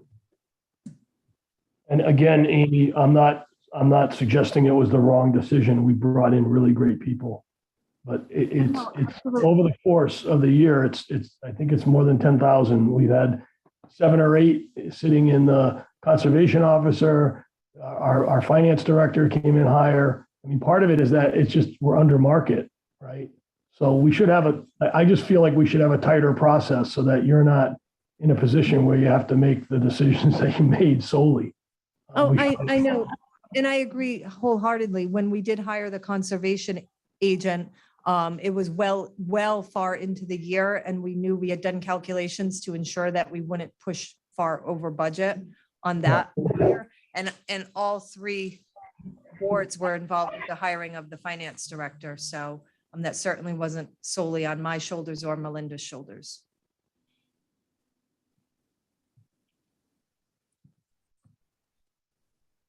Rob, you sort of suggesting putting in some funds to cover those cases where the change in rate isn't covered in other ways? What I'm suggesting, Steve, is that if we don't do that, then when we get to the next budget cycle, we have a new number in front of us, and it's not anything we can change. And at the time, when that new number becomes the new number in that current year, we might all say, yes, that should be the new number. And then we're prepared. Or we might say, no, let's find a candidate at the rate that we had. And if I'm on an island by myself, I'll back off on this. It just, to me, feels like it's significant, and it's happened a number of times, and it's not a reflection on Amy. I think, again, we've hired good people. It's just the process is a little broken if we get a number that is just is a have to. It's not a, there's no debate. Like, that's a salary. We have to approve these numbers now because we've hired the people. So if I understand you right, you'd sort of want Board of Finance review or approval or something like that for changes in the salary rate of new hires. That's correct. Or at least weigh in. At least Because- or at least within a band, Aaron, within some kind of a reasonable band. Yeah, my guess is the Board of Finance probably does not have legal jurisdiction from a decision-making standpoint. But if it's brought to the Board of Finance and the Board of Finance says, yeah, we're under market. Let's, if you found a good candidate and you want to go higher than what's been appropriated, okay, we understand, we'll own this one. Or the Board of Finance could say, we understand that we don't have legal jurisdiction over this. You have the legal right to do what you want, but we would really prefer that we stick to the number and keep searching, in which case the chief executive officer of the town does have legal right to say, thanks for your input, but this is the person I want, and I'm going to do what I want. But at least it's sort of like a heads up, Board of Finance, this is coming. We wouldn't have to fund it in the subsequent year, I guess.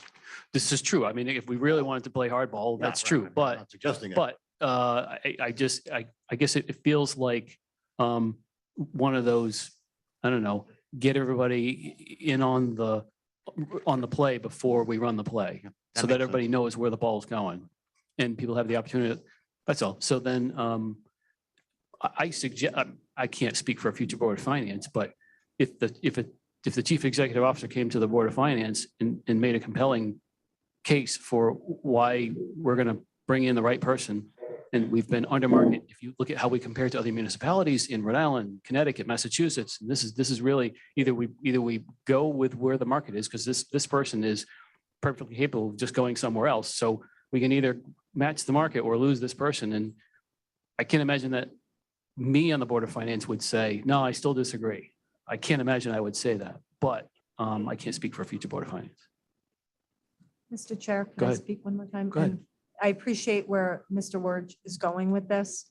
The fact is, we've had some key positions in just a year's time resign, some of which were due to being able to get hired someplace else for more money. In fact, I think most of the cases that, at least 3 of them, that was the case. So we had to step up, and I hope in the decisions we've made that we have people that are here for a long time. And I think that the choices that we made are rock solid, and I think there are individuals that will be with us for a while. So just as a reminder, this was a motion and a second on the table to increase the Director of Public Works from 77,904 up to 83,000. That's an increase of 5,096. And I believe Dave had the motion and Steve had the second. Okay. Thank you. Any more discussion on that? Okay, we'll go around the table. We'll start with the Zoom. Rob Mann, Yes. Rob Word, Yes. Steve, Yes. Dave, Yes. Larry. Yes. I'll vote yes. This one carries 6-0. Somewhere else? Yes. Go ahead. Again, I'd like to make a motion that we adjust the finance director salary. I believe this salary now, new contract is split with the Board of Education. And I'm suggesting that we adjust that to $75,000. Well, it's at 84,958 right now, Dave. Pardon? It's at 84,958 right now. I don't think you want to go to 75. Yes, I do. Okay. Sorry. Okay, so It's being split between the Board of Ed and the Board of Selectmen. And it amounts to a $9,958 decrease. So point of order, there's a motion on the table. So I'm gonna follow through on this. So from a parliamentary procedure standpoint, a motion has been made. Dave has made the motion to change under finance and treasurer, the line item called finance director, to change that number from $84,958. At least that's what's in front of me. Yes, that's correct. Change it from $84,958, change it to $75,000 even. Correct. Okay, that's the motion that Dave has made. Is there a second to that motion? I'll second. Larry's got the second, so now we can discuss. Go ahead for selectmen. I just wanted to point out that when the Board of Finance approved us moving forward with a combined finance director, that a caveat was put in that we would be able to hire an assistant potentially. So when Melinda and I discussed our budgets, we had decided to keep both finance director salaries in place as they were, even though it was more money, so that we could potentially, after Mr. Steglitz reviewed the situation here in town, we knew between the excess money that was in both of those salaries and the potential savings for health insurance, that we'd be able to hire either a part-time or even a full-time individual to assist. If that's off the table, I understand it, but that was one of the stipulations that the Board of Finance had made. So just, I really want to save the $9,000, but I think it was a caution that was made to us that you might need an assistant, and I'd hate to take that out of the budget.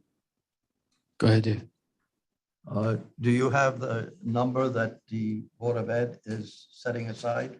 Well, currently, I believe the former finance director was making 96,000 or somewhere's thereabout, Okay. roughly, right, Mr. Wachowski? Okay. It was my suggestion that that be included in the motion. I still would like to adjust to 75,000. If in fact the finance director determines that additional assistance is needed, I believe at that point in time, decisions will be made and bring it back to the Board of Finance for approval. I do not object to the assistant. I insisted on it. Okay. Thank you. It's just from my own understanding, I took what was it, 90,000 that it's approximately was being paid for the school business manager, and the 99.58 was the 84. I'll call it 84. Oh, right, and the 84,958 okay. that's 84 here. Doesn't exist anymore. It's Right. 9,958. Well, it's just I put these two salaries together and I got 180. And is the finance director 150. is 150? Because that's the amount that Bill confirmed for school business manager, and then the departed old model of the finance director. I put those two salaries together. That gets me 180, and then the 150 is the salary of the new finance director. So that gives me a balance of 30. Is that the amount of money that we were thinking of using for this assistant? Is that how this, just so I understand?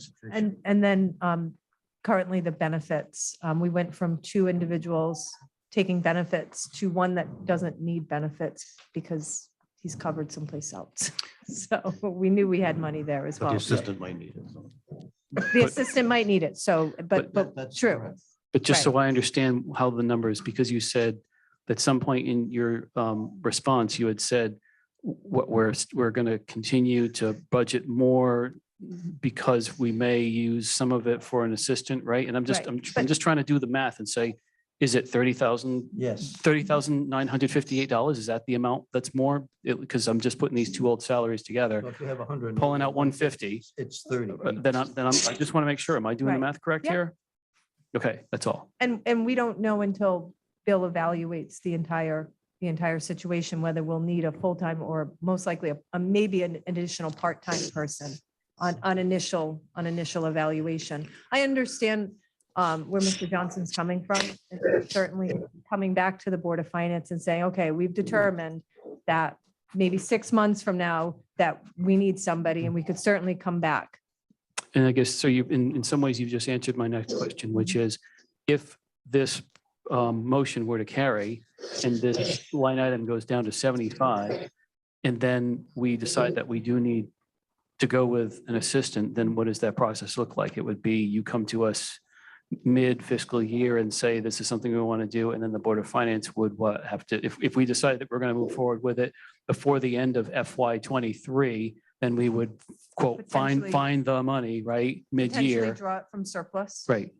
We've tightened Right. up our numbers on health insurance, so we know we Yes. won't have it there. So we could either pull it from surplus, say, or we could say, let's build it into the FY '24 budget, right? Either way. Depends when you bring them on board. Yeah. Absolutely, that's what I mean. Exactly. I don't have a problem with that. Okay. Any discussion on this from members of the board who are on Zoom?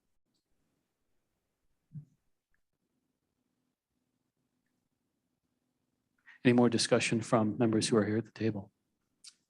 I might agree that the 84,958 on that, on the financial director line is the wrong number and put some of it into the assistant treasurer line, which right now is 0. But I think we should budget it. I mean, if we need it, we'll need it. And I don't think the Board of Finance has to control everything in this town. I think we have great elected officials who will manage the money prudently. I don't think they need to come to us for every little action. We've already discussed the fact that there might be a need for an assistant director. I think we can trust them to make that decision. And they should have the money to be able to do it when the time comes. And I'd like to think that the Board of Selectmen can trust us in providing an assistant as we pass the motion to that effect. Any other discussion from members of the board on the Zoom? Or from members of the board here at the table in the room? Hearing none, we'll take a vote. Rob Mann, how do you vote? Yes. Rob Wurge, No. Steve, No. Dave, Yes. Larry? Yes. I'll vote yes. This one carries 4-2.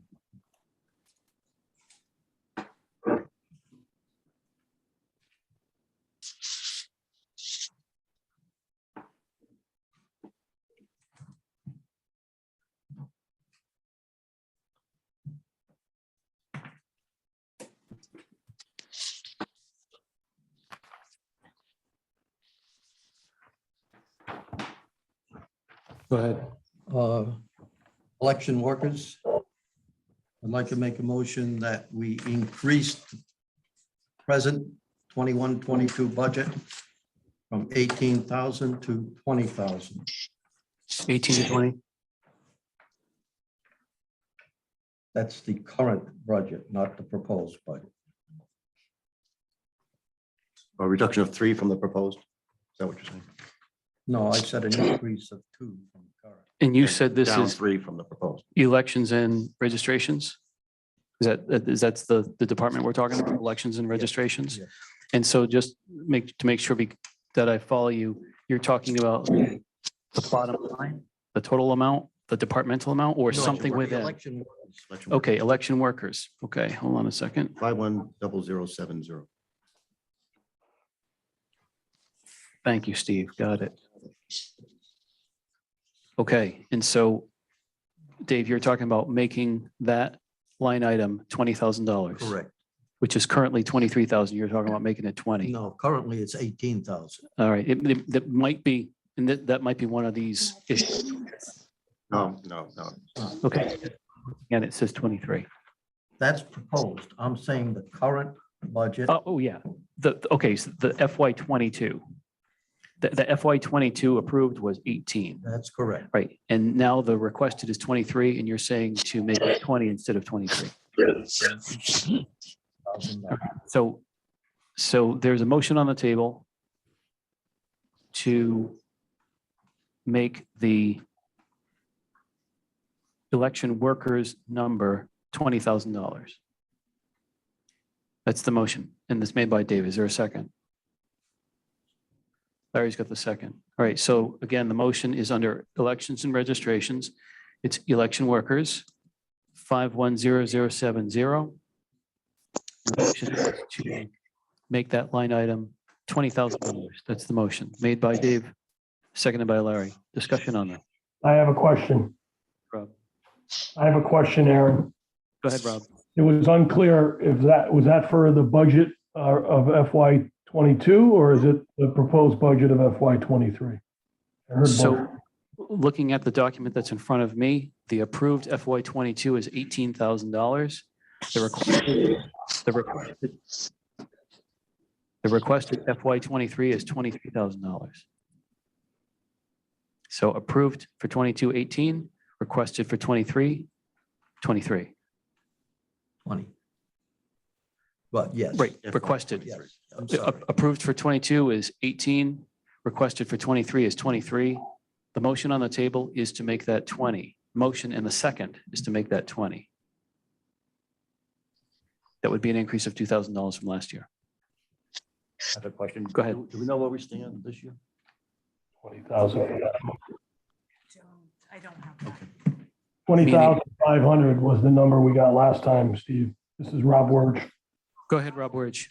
We were told a few weeks ago that the actual year-to-date spend was 20,500 for FY 22 versus a budget of 18. So we've overspent. I'd also comment that just, we had 21,000 2 years ago, $27,000 last year. And sounds like 21 this year so far. Understand it right? So proposing to go to 20 doesn't sound appropriate to me. The town defeated the option to combine districts, which might have saved something, but we didn't approve that, so. Any other And- discussion? Go oh, ahead. One more discussion. ahead. There's also a petition that might put us to another election this year. So that actually might increase the election workers. So just put that out there. If it passes at town meeting, we'll be having another election this year. So that'll increase probably over 23,000. Any chance the registrars are here to address that? Frank, I've seen Frank enter the meeting, but I don't see him in the Oh, meeting right okay, now. sorry. Any other discussion? What's the logic behind the proposed cut? Well, I think if we can come up with a decent budget with a no increase on a mill rate, I don't think we will have need for several referendums.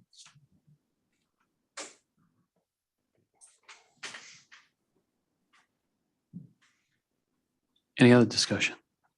And we said that the year-to-date spend on this is 20,500?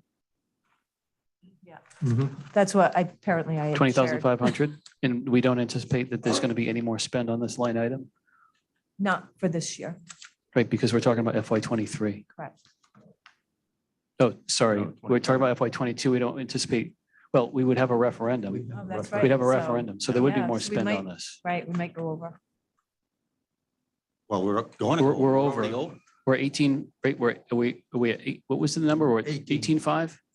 18 is the act of 18 the is- budget, but 20,500. I understand. The year-to-date spend is 20,500 Mhm. on this item. So we're already over. And we're already over, and we're going to do a referendum. And that's one. Next year, we're not going to do less than one, I don't think. Any other discussion? Any other discussion? Okay, we'll start with the Zoom. Rob, Mann, how do you vote? Yes. Rob Wurge, No, Steve, No. Dave, Larry? Yes. I'll vote no, just because we're all spent and we're going to do a referendum, at least one referendum.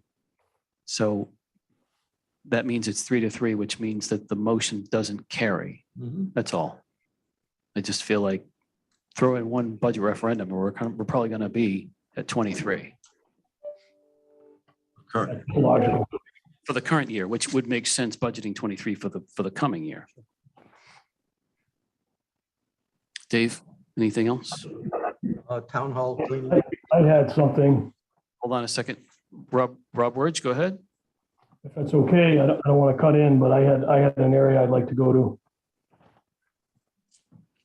Can we go to the K-9 operation? Yep. How far down is that? I don't see the page number, but it's about 5 pages in.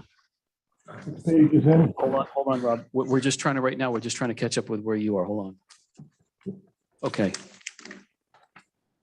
It's page, it looks like it's page 7 on this big Yep, one. I see it. Thank you. It's page 7 on the big one. Hold on, Rob. Got it.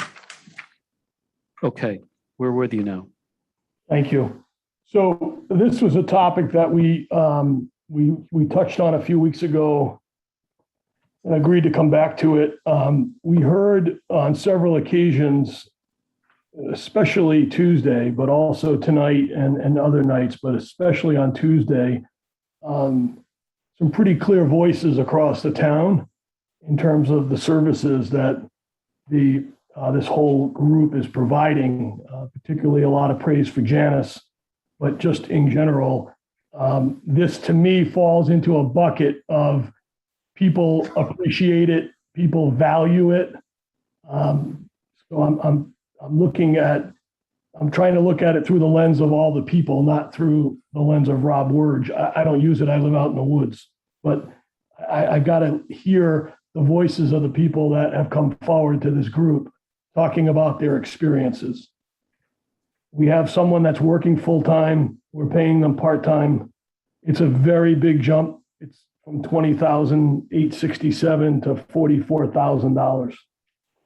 So my suggestion and the motion I'd like to make is that we respect a big part of that, but maybe not all of it. And I would move to make the salary line for animal control officer 51,00028, move it down from $44,000 to $36,000 for the coming year. So Rob Wurge just made a motion to change the requested, basically make a change to the selectmen's proposed. Mhm. And this is animal control office. At least that's what it's called here, animal control office. That must be the animal control officer, yes? Officer. It says office here, but maybe that, for whatever, so 51,00028, the current request is 44,000. And Rob Wurge makes a motion to bring it to, did you say 36, Rob? 36, yes. Okay. So Rob Wurge has made that motion. Is there a second? I'll Sure. second that. Steve's got the second. Discussion on this motion. I can't argue significantly with Rob. The number I had was 33,000, which is a difference of 3,000 between his motion and what I would have made a motion to. Any other discussion? Does this make this person full-time or at least the benefits, which I'm not adverse to, I just want to understand. No, it does. So- It would be, I just figured it out. It's approximately 32 hours a week. Anybody over 20 hours a week in the town is considered full-time for benefits. So our benefits number was going to change by some number. Well, you said that you had that budgeted. No, When I asked. I did the ACO. She didn't have, for the coming year, you said it was in the budget for. free. Oh, Oh, yes. okay, so it's already in there, Right. okay. Yeah. okay. Right, because if the request is 44, that by de facto makes it full-time, which means that the benefits have got to be included somewhere else in this budget. Got it. And I'm sorry, that makes it 32 hour, roughly 32 hours a week. Yes. Okay. Yep. I guess the only other comment, I don't disagree with the motion. I've heard the comments been made. I was not in favor of this degree of increase, but after hearing the citizens, changed my mind. Clearly this person does a great job, just personally does a great job, but the position is important and should be funded. So I agree. I agree with Rob's motion. Any other discussion? I guess the other point I want to make is I've noticed that some of the comments refer to activities of the animal control officer that look like they're beyond the scope of the job description. The job description, if it's the one I've read, addresses domestic animals. So I know we're very sympathetic to wildlife and to farm animals, but those are not part of the job. And I don't know if they can be addressed some other way, but I know dealing with farm animals in the past has seriously injured the prior animal control officer and cost the town a lot of money. That really isn't the point, but seriously and permanently harmed a person. And I wouldn't want that to happen again. I don't think it's in the scope, my understanding of the scope of our town's animal control officer to address farm animal issues. Meaning that person is being put in harm's way. Exactly right. Moving a cow or horse or things like that. Those are, I think, pretty substantial issues and potentially dangerous, as we have learned. Being put in harm's way when the town reserves the legal right to not have their animal control officer being put into that situation. Job And- description right, says right. domestic And- animals, so. Right, and the town would be legally covered to say, sorry, but that's a dangerous situation. We're not going to put our person in that situation, and you're going to have to find some other solution for that. I'm very sorry, but that's the way it's going to have to Maybe be. the police or something, but I just don't want, I don't want our animal control officer to be harmed. And it just isn't in part of the job description, so. I agree with you, Steve. Is it now? It's not in the. No, it's not in. We have to go, The job description says right, domestic animals, right. so So cats you and gotta go dogs. with that, and I the guess maybe a wild lizard or a animals. parakeet. Somewhere along the way, you have to put the wild animals, which people have said she came over and helped them with that. Well, currently it's not in the job description, so I'm not sure how to address that, but yeah, you're right. Somebody with rabies has to, or animal with rabies has to be addressed or potentially rabies, but I'm not sure our animal control officer is appropriate, or if they are, then the job description needs to be changed, one or the other. You raise a good point. Amy, were you going to say something? No, I believe that according to the state regulations, and Jan could correct me, but having all animal control officers are obligated to answer certain calls. Typically, the state ACO will be called in for wildlife, but in the meantime, she does have to investigate certain scenarios. The case just this summer of the horses that were basically being starved. The pictures were atrocious. She did have to investigate. It's her obligation. It's her obligation as an animal control officer. She didn't necessarily handle, but she does have to at least go and investigate certain things. That's the statute. I believe so. Yes. And it sounds to me like that was handled appropriately because the investigation was conducted without getting physically involved. Exactly. Whereas the situation where a previous animal control officer was very seriously injured, that person got involved in a physical space kind of way, in a physical handling kind of way. And that resulted in really serious injury. Correct.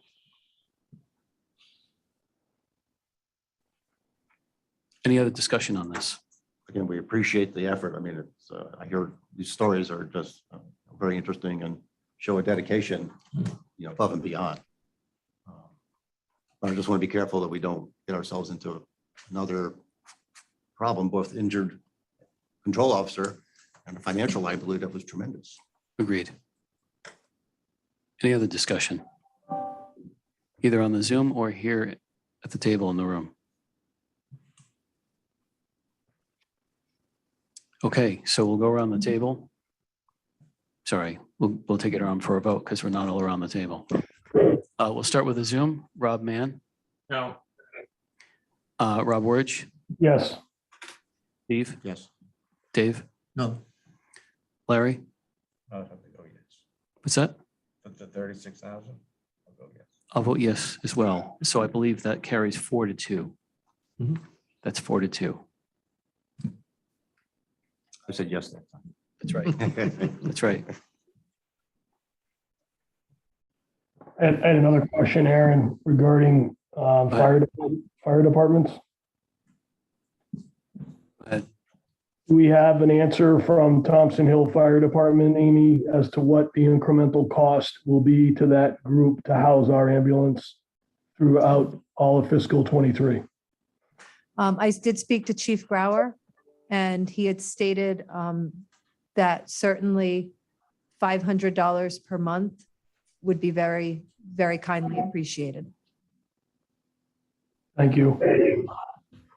I'd make a motion, Mr. Chairman, to add $6,000 to the fire departments, and I'm looking for the line right now. Fire grants, it would be line 522,500. Add $6,000 to that line item specifically for Thompson Hill Fire Department for the coverage of the cost to house our EMS service. You said 522,500 is the line? 522,500 is the Okay, line. and so just to confirm, that line currently has a request of $615,000. That's correct. It's on page 7. I don't have. And then- I and then don't you go have 600. And then you go up to fire departments. Then there's a line called grants, fire and ambulance. That's the number he gave us, yeah. Yep, Okay. grants, fire and ambulance. And if you go straight across, the requested amount is $615,000. Okay, that's the sum of the two. Yep. And so Rob Wurge is making a motion to increase that by $6,000. Shouldn't we just put that in the ambulance service? No, It's also in that line. So so there's a motion on the floor. So I just want to be careful. There's a motion on the floor, and if this motion doesn't get seconded, then the motion dies. Or if the motioner wants to remove the motioner can do that. But there was a point of order question. So Rob, do you want to remove your motion for the moment for the point of order question? I don't understand the point of order question because I requested to put it in the grants, fire and ambulance line item, which is where I believe it belongs. there. One is fire department, one is ambulance service. So They're grouped together in one line. They're not together. So the question is, here's the thing. Hold on, everyone, hold on. Everyone, hold on. Grants, fire and ambulance is the sum of fire departments and ambulance service, Okay, right? It's the sum of. And so Dave, a point, he said, should we put it in ambulance service because it's rent paid to a fire department for the parking of the ambulance in their building? The answer from me would be yes, that's the subgroup that it belongs in. And I also specifically said for Thompson Hill Fire Department. It's not for any other group. It's for the group that's housing our ambulance service. And actually, Rob, to your point, I'm seeing that grants, fire and ambulance, fire departments and ambulance service, all three of these lines all share the same number, 522,500. So you have not withdrawn your motion. So that means the motion stands as made, and that is to increase line item number. Let's just do it this way. Line item number 522,500. We're going to increase that by $6,000. That's the motion made by Rob Wurge. Is there a second? I'll second that. Well, Steve's got the second. Go ahead. on that to be paid to Thompson Hill Fire Department. Yes. I don't want it general there. Yes. So to your point, Dave, the motion was made to add $6,000 to line item 522,500 for the payment of rent to the Thompson Fire Engine Company, which is their legal name. And Steve seconded that, and you're agreeable to that motion, Steve? Okay, Thank you. so that's the complete motion. $6,000 added to 522500 for the purpose of paying rent to Thompson Fire Engine Company for the housing of the ambulance at $500 a month. That's the motion. Steve has got the second. Discussion on this? Any discussion? Okay, we'll go around. Rob Mann, how do you vote? Yes. Rob Wedge, Yes. Steve, Yes. Dave, Larry? Yes. I'll vote yes. This one carries 6-0, and I'm going to write it down in my book.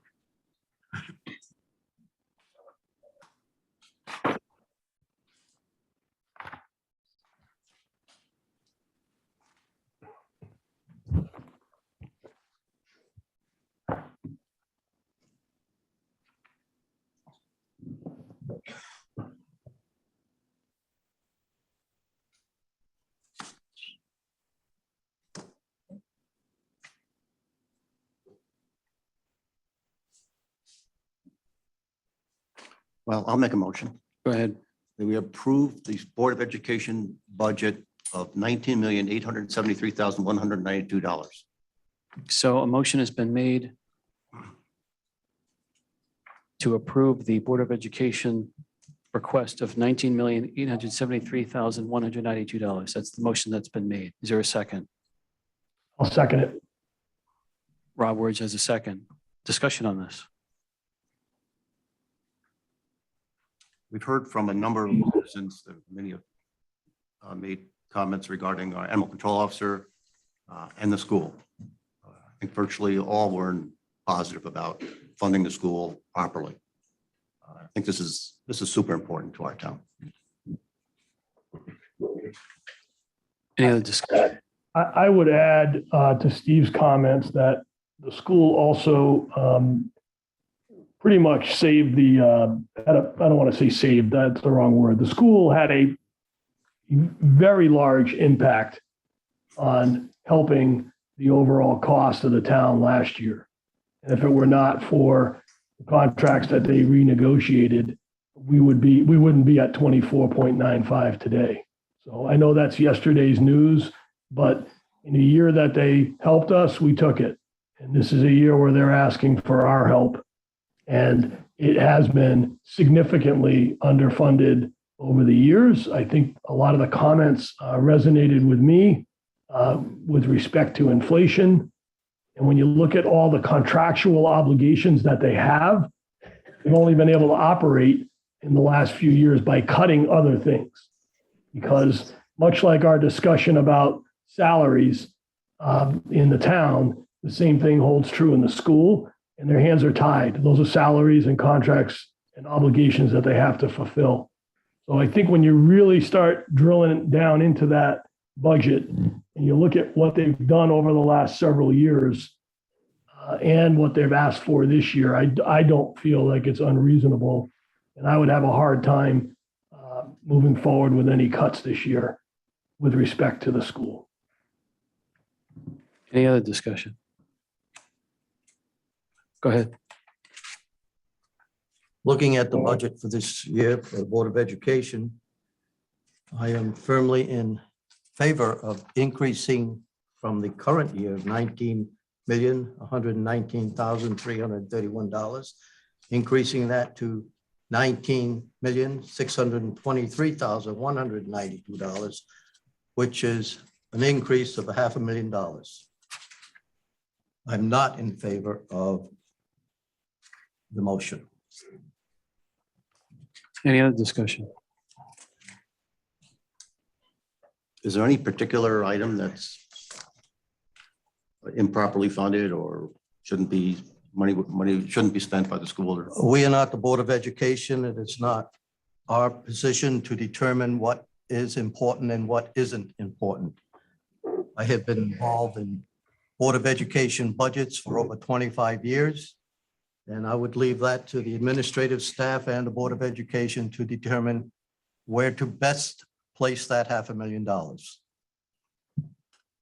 I guess the question though is if there's something in the proposed budget that does seem out of whack or inappropriate or have too much money allocated to it. That's right. We don't fund the particular line items, but we address the overall budget. That is To change correct. the overall budget, there should be some logic. I think Well- this shouldn't be spent or that shouldn't be spent.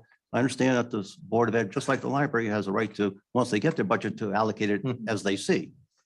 But when we're looking at the budget, I think there should be, I want to cut 100,000 because this project doesn't make sense to me. It's wrong, it's too much, whatever. Just a flat, That's cut 'em a $250,000, that's a Board of I think Education it's wrong. decision. It always has been for the past, as far back as I can remember, which goes back over 50 years. I don't want to get involved in that. I mean, there have been years when the Board of Finances sat at the table and reviewed the number of staff at each school, also reviewing the class sizes and the teachers' class size at each grade level.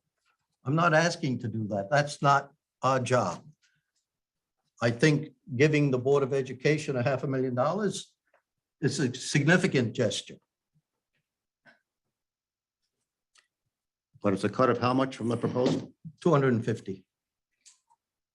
$250,000 cut. That's correct. But it's also a $500,000 increase. Just everyone, just a moment. This is discussion taking place among the Board of Finance. So I'm just going to make sure I'm starting to hear some chatter and I want that to stop right now. Okay? This is a discussion among the Board of Finance members. If you've been elected to the Board of Finance, then you can participate in this discussion. This is how the process works. Just want to make sure everybody understands. Continue. Any other discussion on this motion?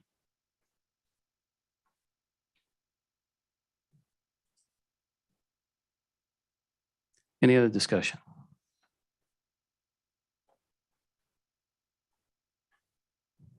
So this is a motion to approve. So that means a yes vote is to approve. A no vote is to not approve. And the motion is the full requested amount of $19,873,192. Now, if this motion carries, that doesn't necessarily mean that this entire budget has been forwarded out to the citizens for town meeting and referendum, because this is only one section of the budget. Just want to remind everybody that even if this thing passed, it doesn't mean that we're done. So a vote of yes is to approve, a vote of no is to not approve the requested amount. Any other discussion on the motion? Okay, we'll go around for a vote. Rob Mann, how do you vote? No. Rob Word. Yes. Steve? Yes. Dave? No. Larry? I'll vote no. This one fails 4-2. This one fails 4-2. That means the vote to approve that amount fails, or the motion to approve that amount fails. Mr. Chair, Yes. as we were discussing the fire departments, I found another reduction. It's not a Okay. giant reduction, but after speaking with the insurance company today, we had decided that we could probably reduce the increase on insurance to 8% versus 10. And Bill and I had neglected to do the fire insurance line item.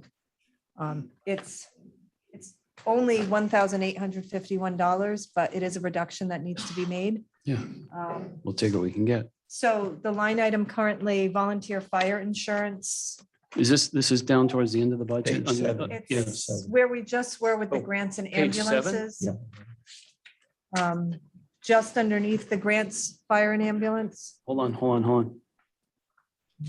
Volunteer fire insurance. volunteer fire insurance, correct? Volunteer fire insurance, that's line item number 522510.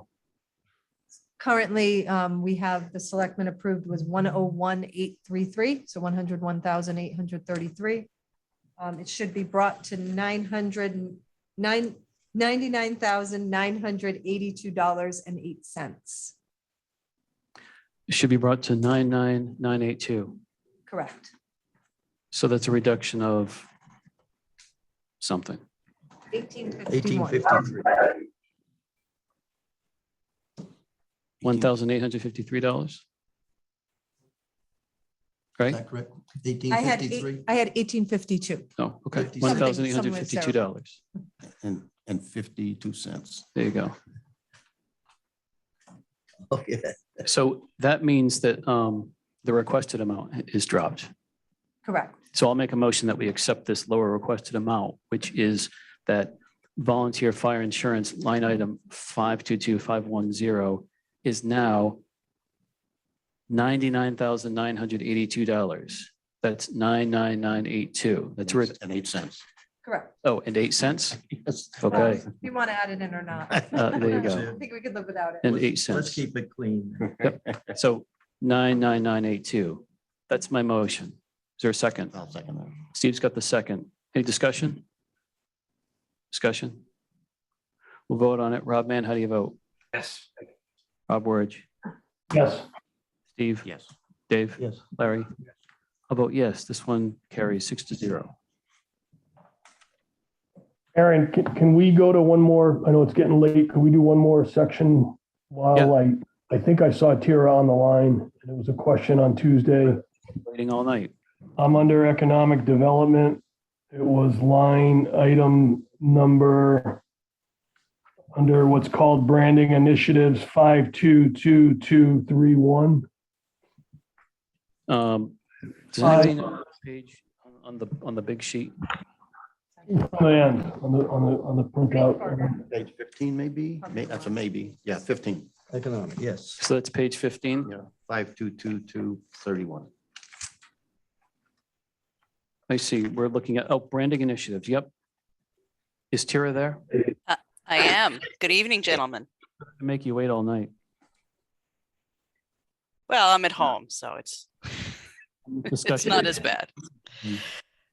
Yeah, so I guess you guys had some questions about the purpose for the $15,000 request. Amy came into my office yesterday and said you guys had some questions or concerns, so I'd like to address those as best I can.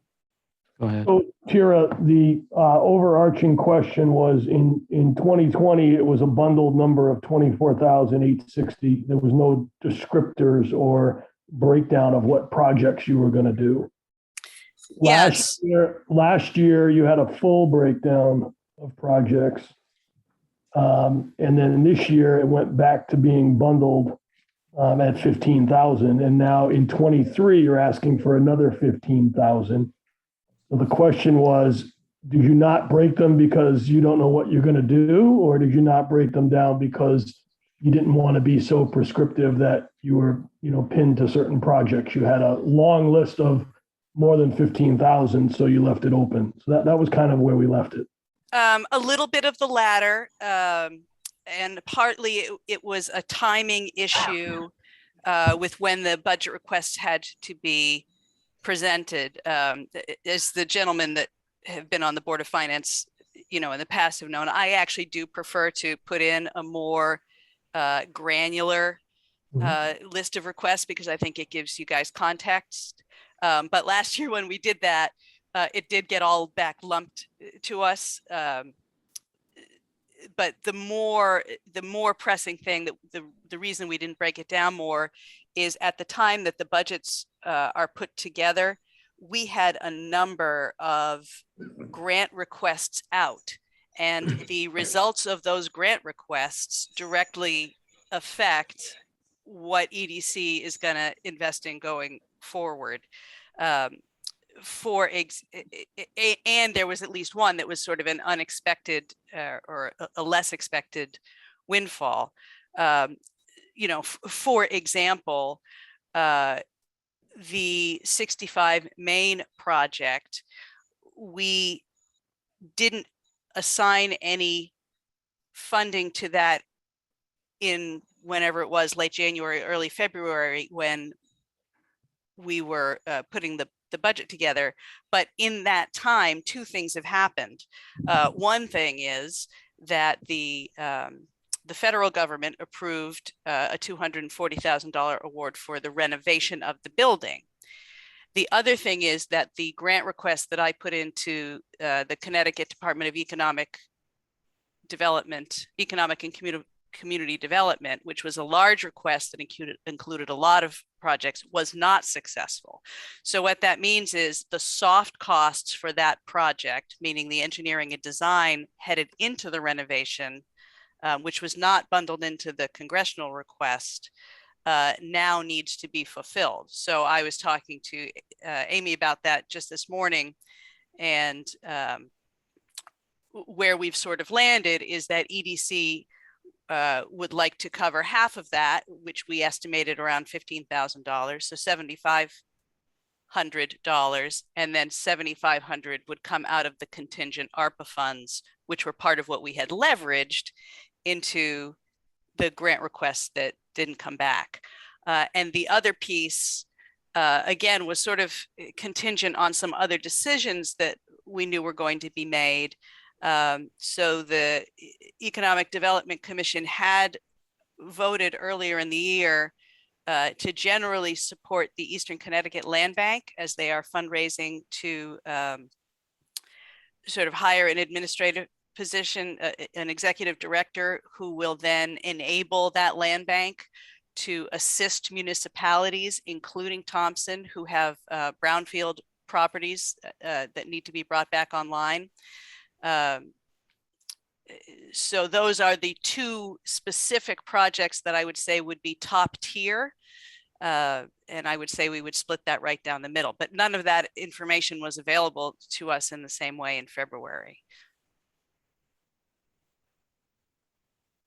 I'm sorry, the land bank comment raises a question in my mind. I thought there was a separate item, I forget what it was, other donations or other, Well, there was, projects. but that was cut. right, but that was budgeted also. So are we trying to do it in two different places, or were we? Well, because So now it's- there's a shortfall, they could potentially use the funds to help assist with that. Correct. When initially the EDC had suggested an additional 10,000 for the ECLB. After going through the budget process with the Board of Selectmen, they had recommended, and I generally agreed with their logic, that it should be an item coming out of the general budget, not the specific EDC budget. In the meantime, this board has opted to reduce that amount. The EDC maintains their preference to reach that overall $10,000. So since you guys brought the general fund request down to, I think it was 3,900, maybe 39 and change, EDC would go up to 7,500 there to make that difference. And to give a little more context on what some of the other area municipalities have contributed, our neighboring community of Putnam has committed $50,000 towards this, again, because they recognize the value of having this nonprofit that will be able to assist municipalities with their brownfield properties. To give you a more concrete example, if you're looking at 630 Riverside Drive, in the event that one of the reasons towns don't foreclose on or take title to these properties is that then the town is sort of saddled with the liability. The land bank, as a non-for-profit, is specifically able to assume those titles, manage them, and then work directly with developers or potential developers or clean up processes. So the liability shifts away from the town. And I don't think anybody who's lived here for any period of time would fail to recognize that we have a lot of underutilized or completely vacant former mill properties, in addition to other kinds of brownfield properties, which could use that kind of attention. I guess, excuse me, I guess my question is, we made the change to the contribution to the land bank a couple days ago. Yep. What was in your $15,000 if that hadn't been changed? What would you have spent the other, sounds like $7,500 on? So the general plan and what I think we presented in the budget was to hold that for grant opportunities that come up that would be relevant to EDC. What we find is that, there are new opportunities that arise that you can't necessarily foresee. And the town has never had a pool of matching funds. EDC, because it has had a dedicated budget, has been able to do that. And each of the sort of smaller ticket item grants that they have applied for and been successful with has actually leveraged well beyond its value. Just and we'll go back to the 65 Main project, you know, that was a $2,500 investment, I think, from EDC that put the community garden and the playground there. So that's a 10,000 value just in the physical things that are there now. But the fact that we did that work went into the subsequent proposal for the master plan for that entire property, and was therefore supportive of the $240,000 that the Fed gave to us. Similarly, with the Trainwreck Park project, EDC put $5,000 towards the interpretive signs in a grant request that was matched by Connecticut Humanities. So those things are on the ground. In a similar way, the work that we showed in those incremental steps went into the grant request to CT Deep, and that was an additional $16,000 returned to us by the state to design the master plan for the whole site, which we're going to get underway then with ARPA funds. So, you know, the commission, for having a very slim budget, has worked through ways to maximize the value of those dollars. Another example is we made a $3,000 investment to the Eastern Region Tourism District for a regional partnership that came together to make those ZMAP brochures that have been around. Those have been wildly popular. The entire value of that contract, from soup to nuts, design to implementation, was about $46,000. But because EDC invested and joined with 7 other towns on the design end, the Regional Tourism District provided a matching grant, which provided those map brochures, which have been very popular. And now the tourism district is looking at funding most, if not all, of a reprint because they've been such a good tourism asset, really. So that's the kind of work that the commission is doing. And some of those things, because the grants change from year to year, I would say we can't fully anticipate. But what we know we want to cover is the soft costs for the 65 Main Street architecture and engineering that will lead into the renovation.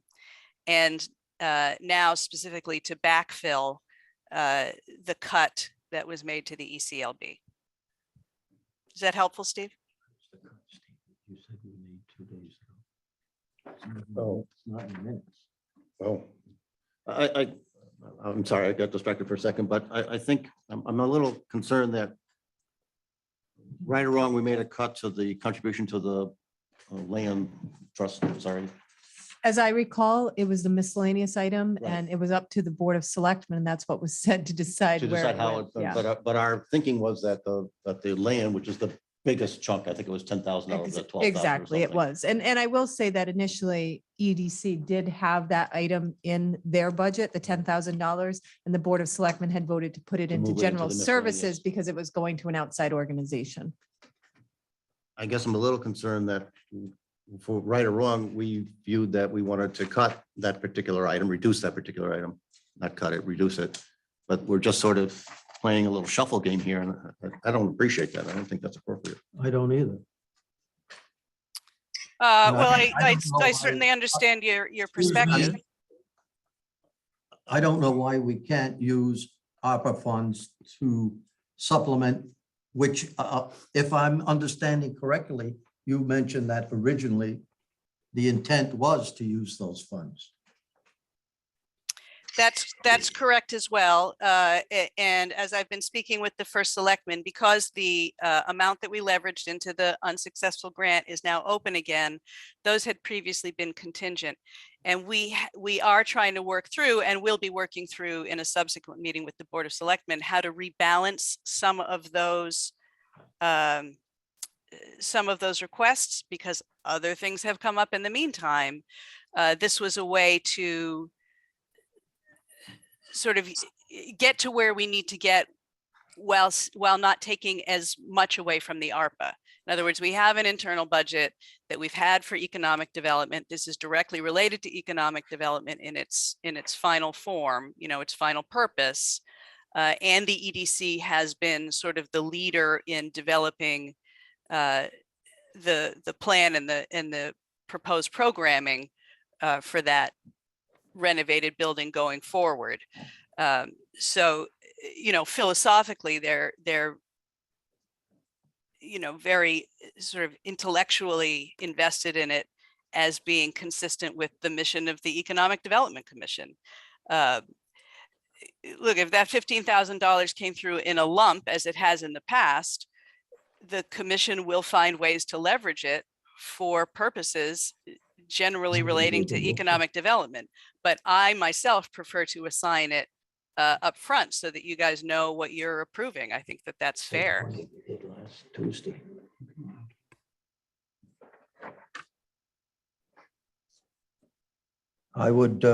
I'm not in favor of budgeting money for unknown projects.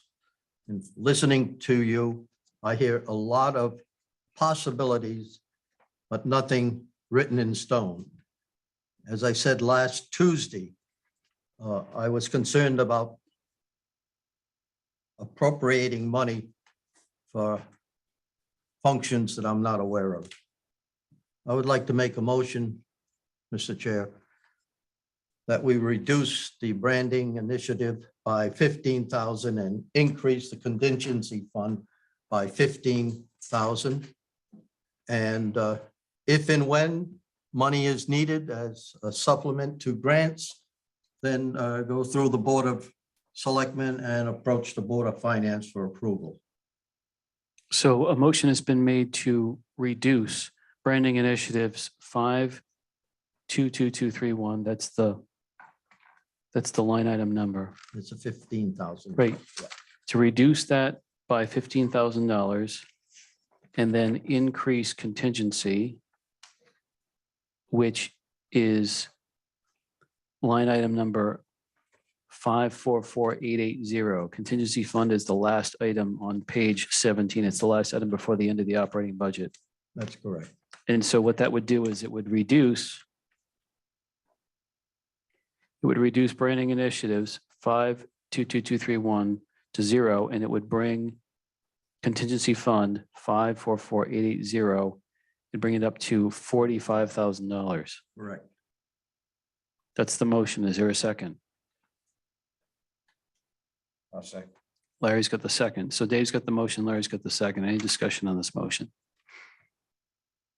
I'm a little frustrated with the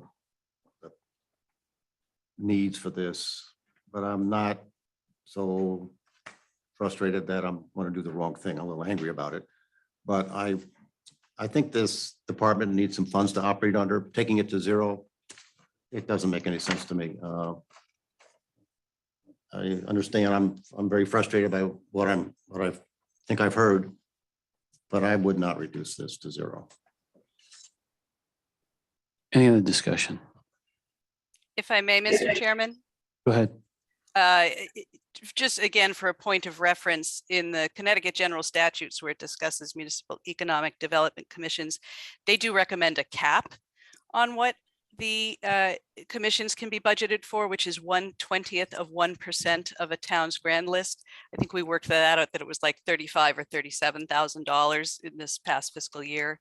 So we're not, coming in and just saying, hey, we can ask for up to this according to statutes. We're trying to keep a reasonable money based on the fact that we have been able to leverage these dollars successfully, beyond their value. So I guess that's the best argument I have for you, Steve. And I do understand why you would be frustrated that it would be items that we can't define as clearly as we have in the past. But we do find that when these opportunities. No, what it, I actually having a little pool there because you don't know what you're going to face this coming year. I understand that. What I don't understand is what I view as a sort of end run. We decided, right or wrong, that the amount to be appropriated toward the Land Conservation Trust was going to be cut. And you wanted to use this amount to replace that. And I think that's contrary to what we were trying to do. Maybe we needed a better understanding of the trust, and maybe it deserves to be funded at $10,000, but I don't think it's appropriate to for us to reduce it and then sort of hide it in another bucket. I don't think that's reasonable. That really bothers me. But on the other hand, getting over my little emotional issue with this, I don't want to leave you with nothing either. I think you need money to operate, and we can't predict everything that's going to happen over the next 15 months. So I'm not for cutting this, but I'm a little frustrated. No, I hear you, Steve, and I appreciate your input on that. I do. Any other discussion on this? Yeah, my viewpoint is that we try to set these budgets, this time of year, and we're looking at spending that's 12 to 15 months out when you look at when the year finishes. And it's nearly impossible to have a crystal ball that far out. And particularly in this world, you just don't know what's going to come at you in the ensuing months. There could be a really great opportunity that is either comes our way or is sought out. And then we're sitting with no money to act on that, which could have matching funds. It could have a big multiplier for the town. It's quick. People are quick to complain about us, the town, not having initiatives like this that don't have adequate economic development. There's a lot of criticism around it. And here we are with people and some level of funding to try to make a difference and to try to engage in activities that will help the town grow economically.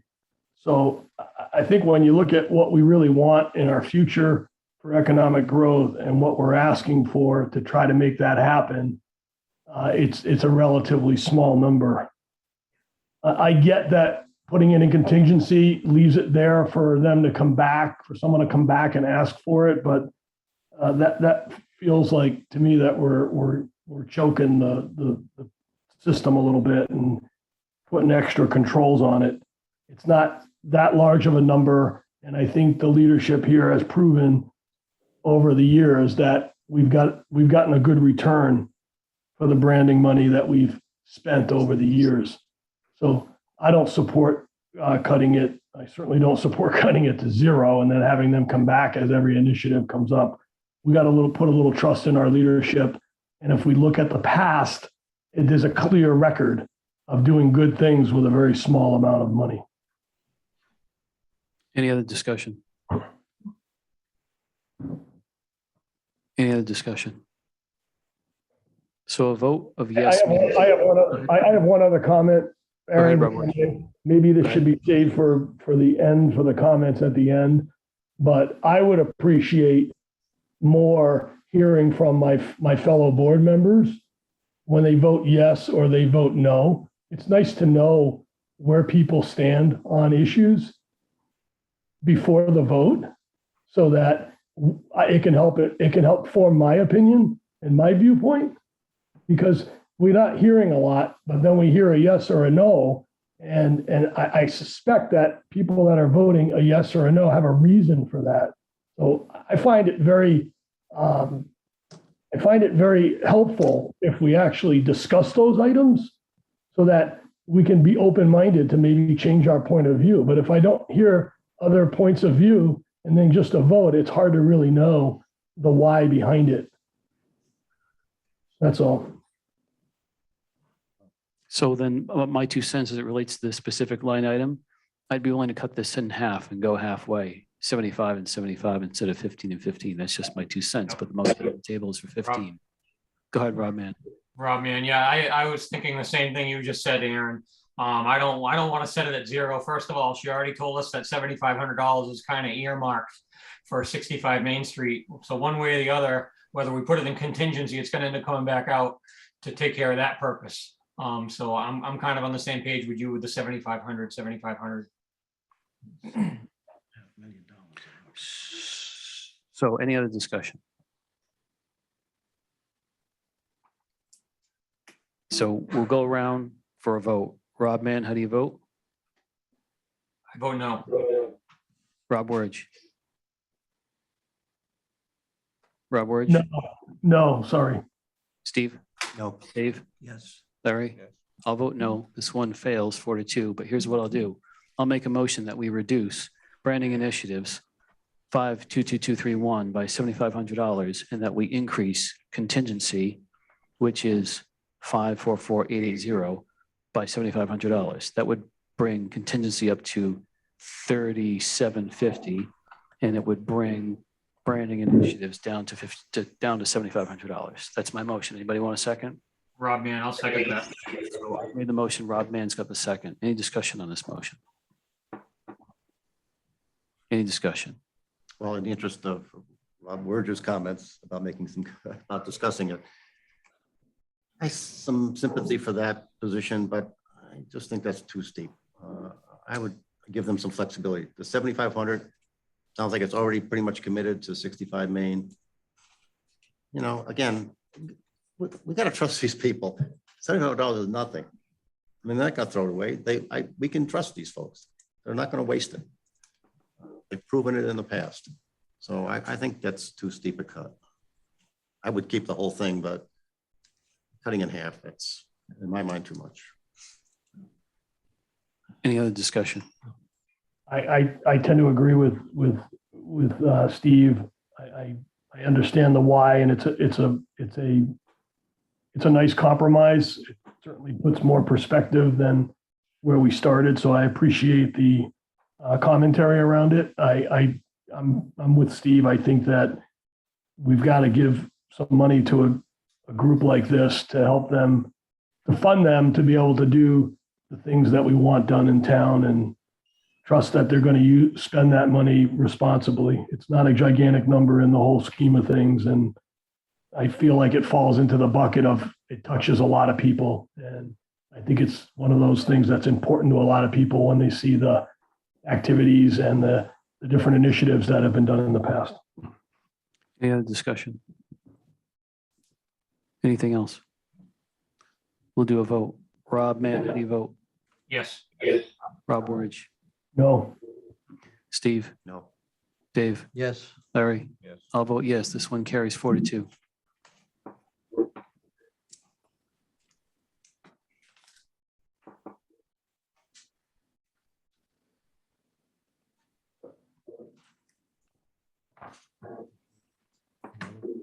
Go. I'd like to make a motion that we increase the Board of Education budget from its existing amount of 19,119,331 to 19,623,192. Motion has been made to make the Board of Education budget $19,623,192. Is there a second? I'll second. Dave's got the motion, Larry's got the second. Any discussion there? This is a $250,000 cut from what the schools requested. I've attended the budget meetings at the school.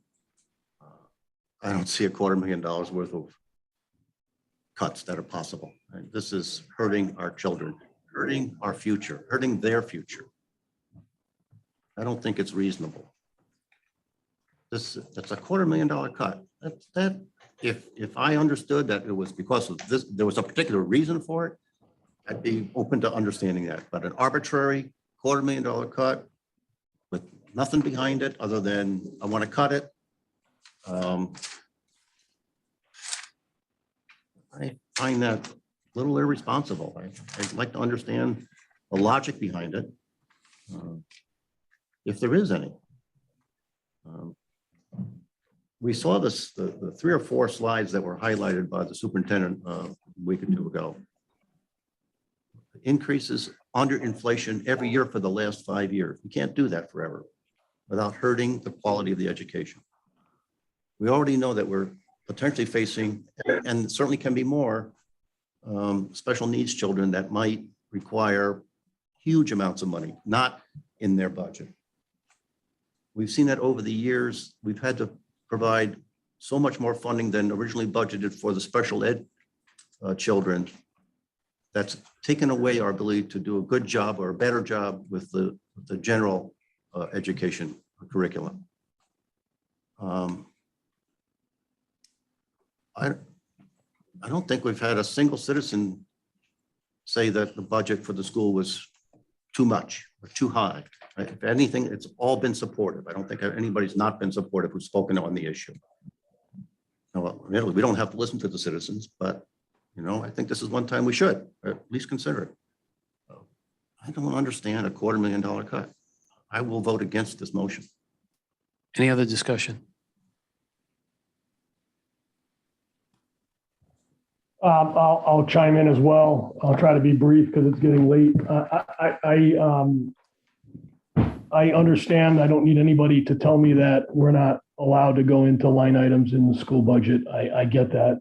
People tell me that every year. So I'm not asking to do that. But I do feel that if we're going to make a cut in any place, it should have some thought and some logic behind it. That's why on the town side, when people weren't here to help explain, I didn't support a lot of the cuts on Tuesday because, not because I wouldn't, but because we didn't know enough to make an informed decision. And I feel like the same thing's happening here, where we're doing it just to drive to a targeted mill rate, or we're doing it for whatever reason. And I don't see the explanation behind it that we feel there's opportunities in certain areas to cut costs. We're not telling the Board of Education what to do, but we should, I feel that if we're going to make a cut or vote yes on a cut, it should be very thoughtful. We should have studied it to a point where we could say, I think this is overfunded, and here's why. And if somebody can explain that to me, I'm very open-minded and I'd be willing to support it. I don't see that. I just see, let's drop it by 250 and not a real clear pathway or any kind of guidance on how one might be able to get to that point. Secondly, and I mentioned this earlier, the school did a terrific job, I thought, last year, and certainly the year before. Their budget was almost flat. They have obligations that are contractual. Inflation is real, folks. We know that heat is going up, utilities are going up, food is going up. I mean, everywhere we turn, prices are going up. So I think that, coupled with the fact that the voices that we've heard, the people that have made an effort to come forward to the board, have all been very supportive of the school budget. So I think given all of those variables, I can't support a blind 250 cut either. Any other discussion?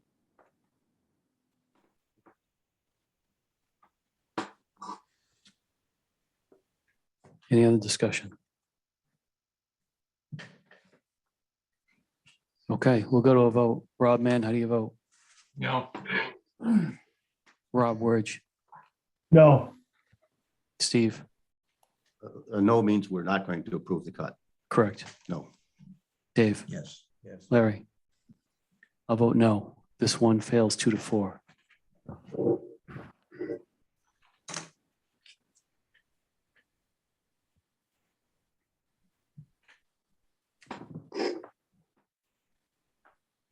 It's almost 10 o'clock. Can we, I know it's getting late, Steve. Aaron, can we take a quick peek at where we're standing as we jump off tonight Yeah, on the dashboard?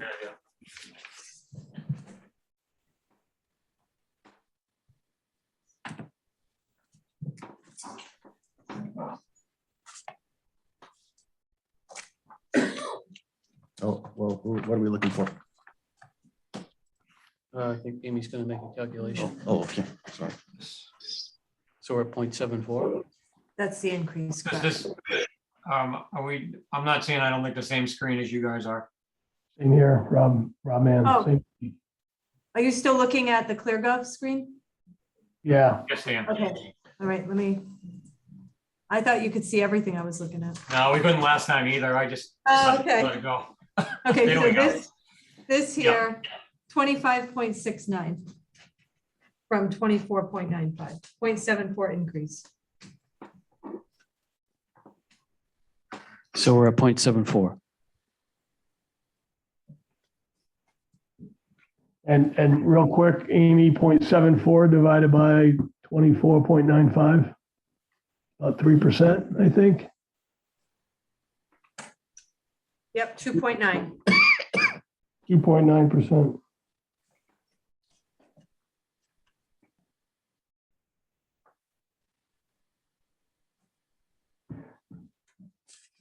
Well, given that we're in an inflationary period of close to 8%,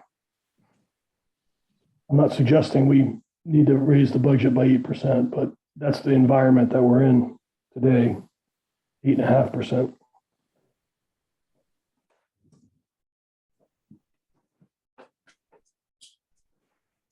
I took a look at the surrounding towns in the Wyndham and Tullen counties, and I think there's 27 towns plus or minus. Where do you think we rank, our mill rate, current mill rate?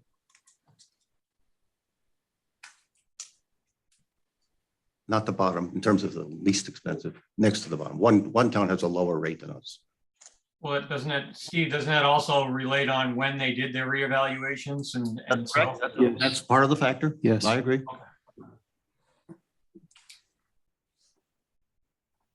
We just reevaluated, so we just lowered our mill rate.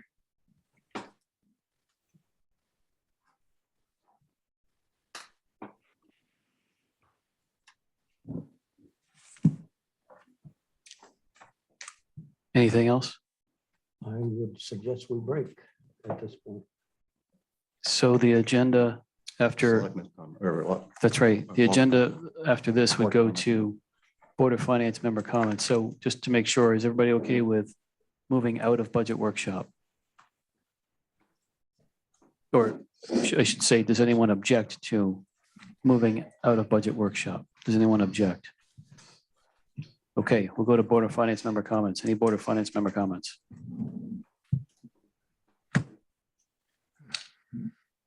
Any Board of Finance member comments?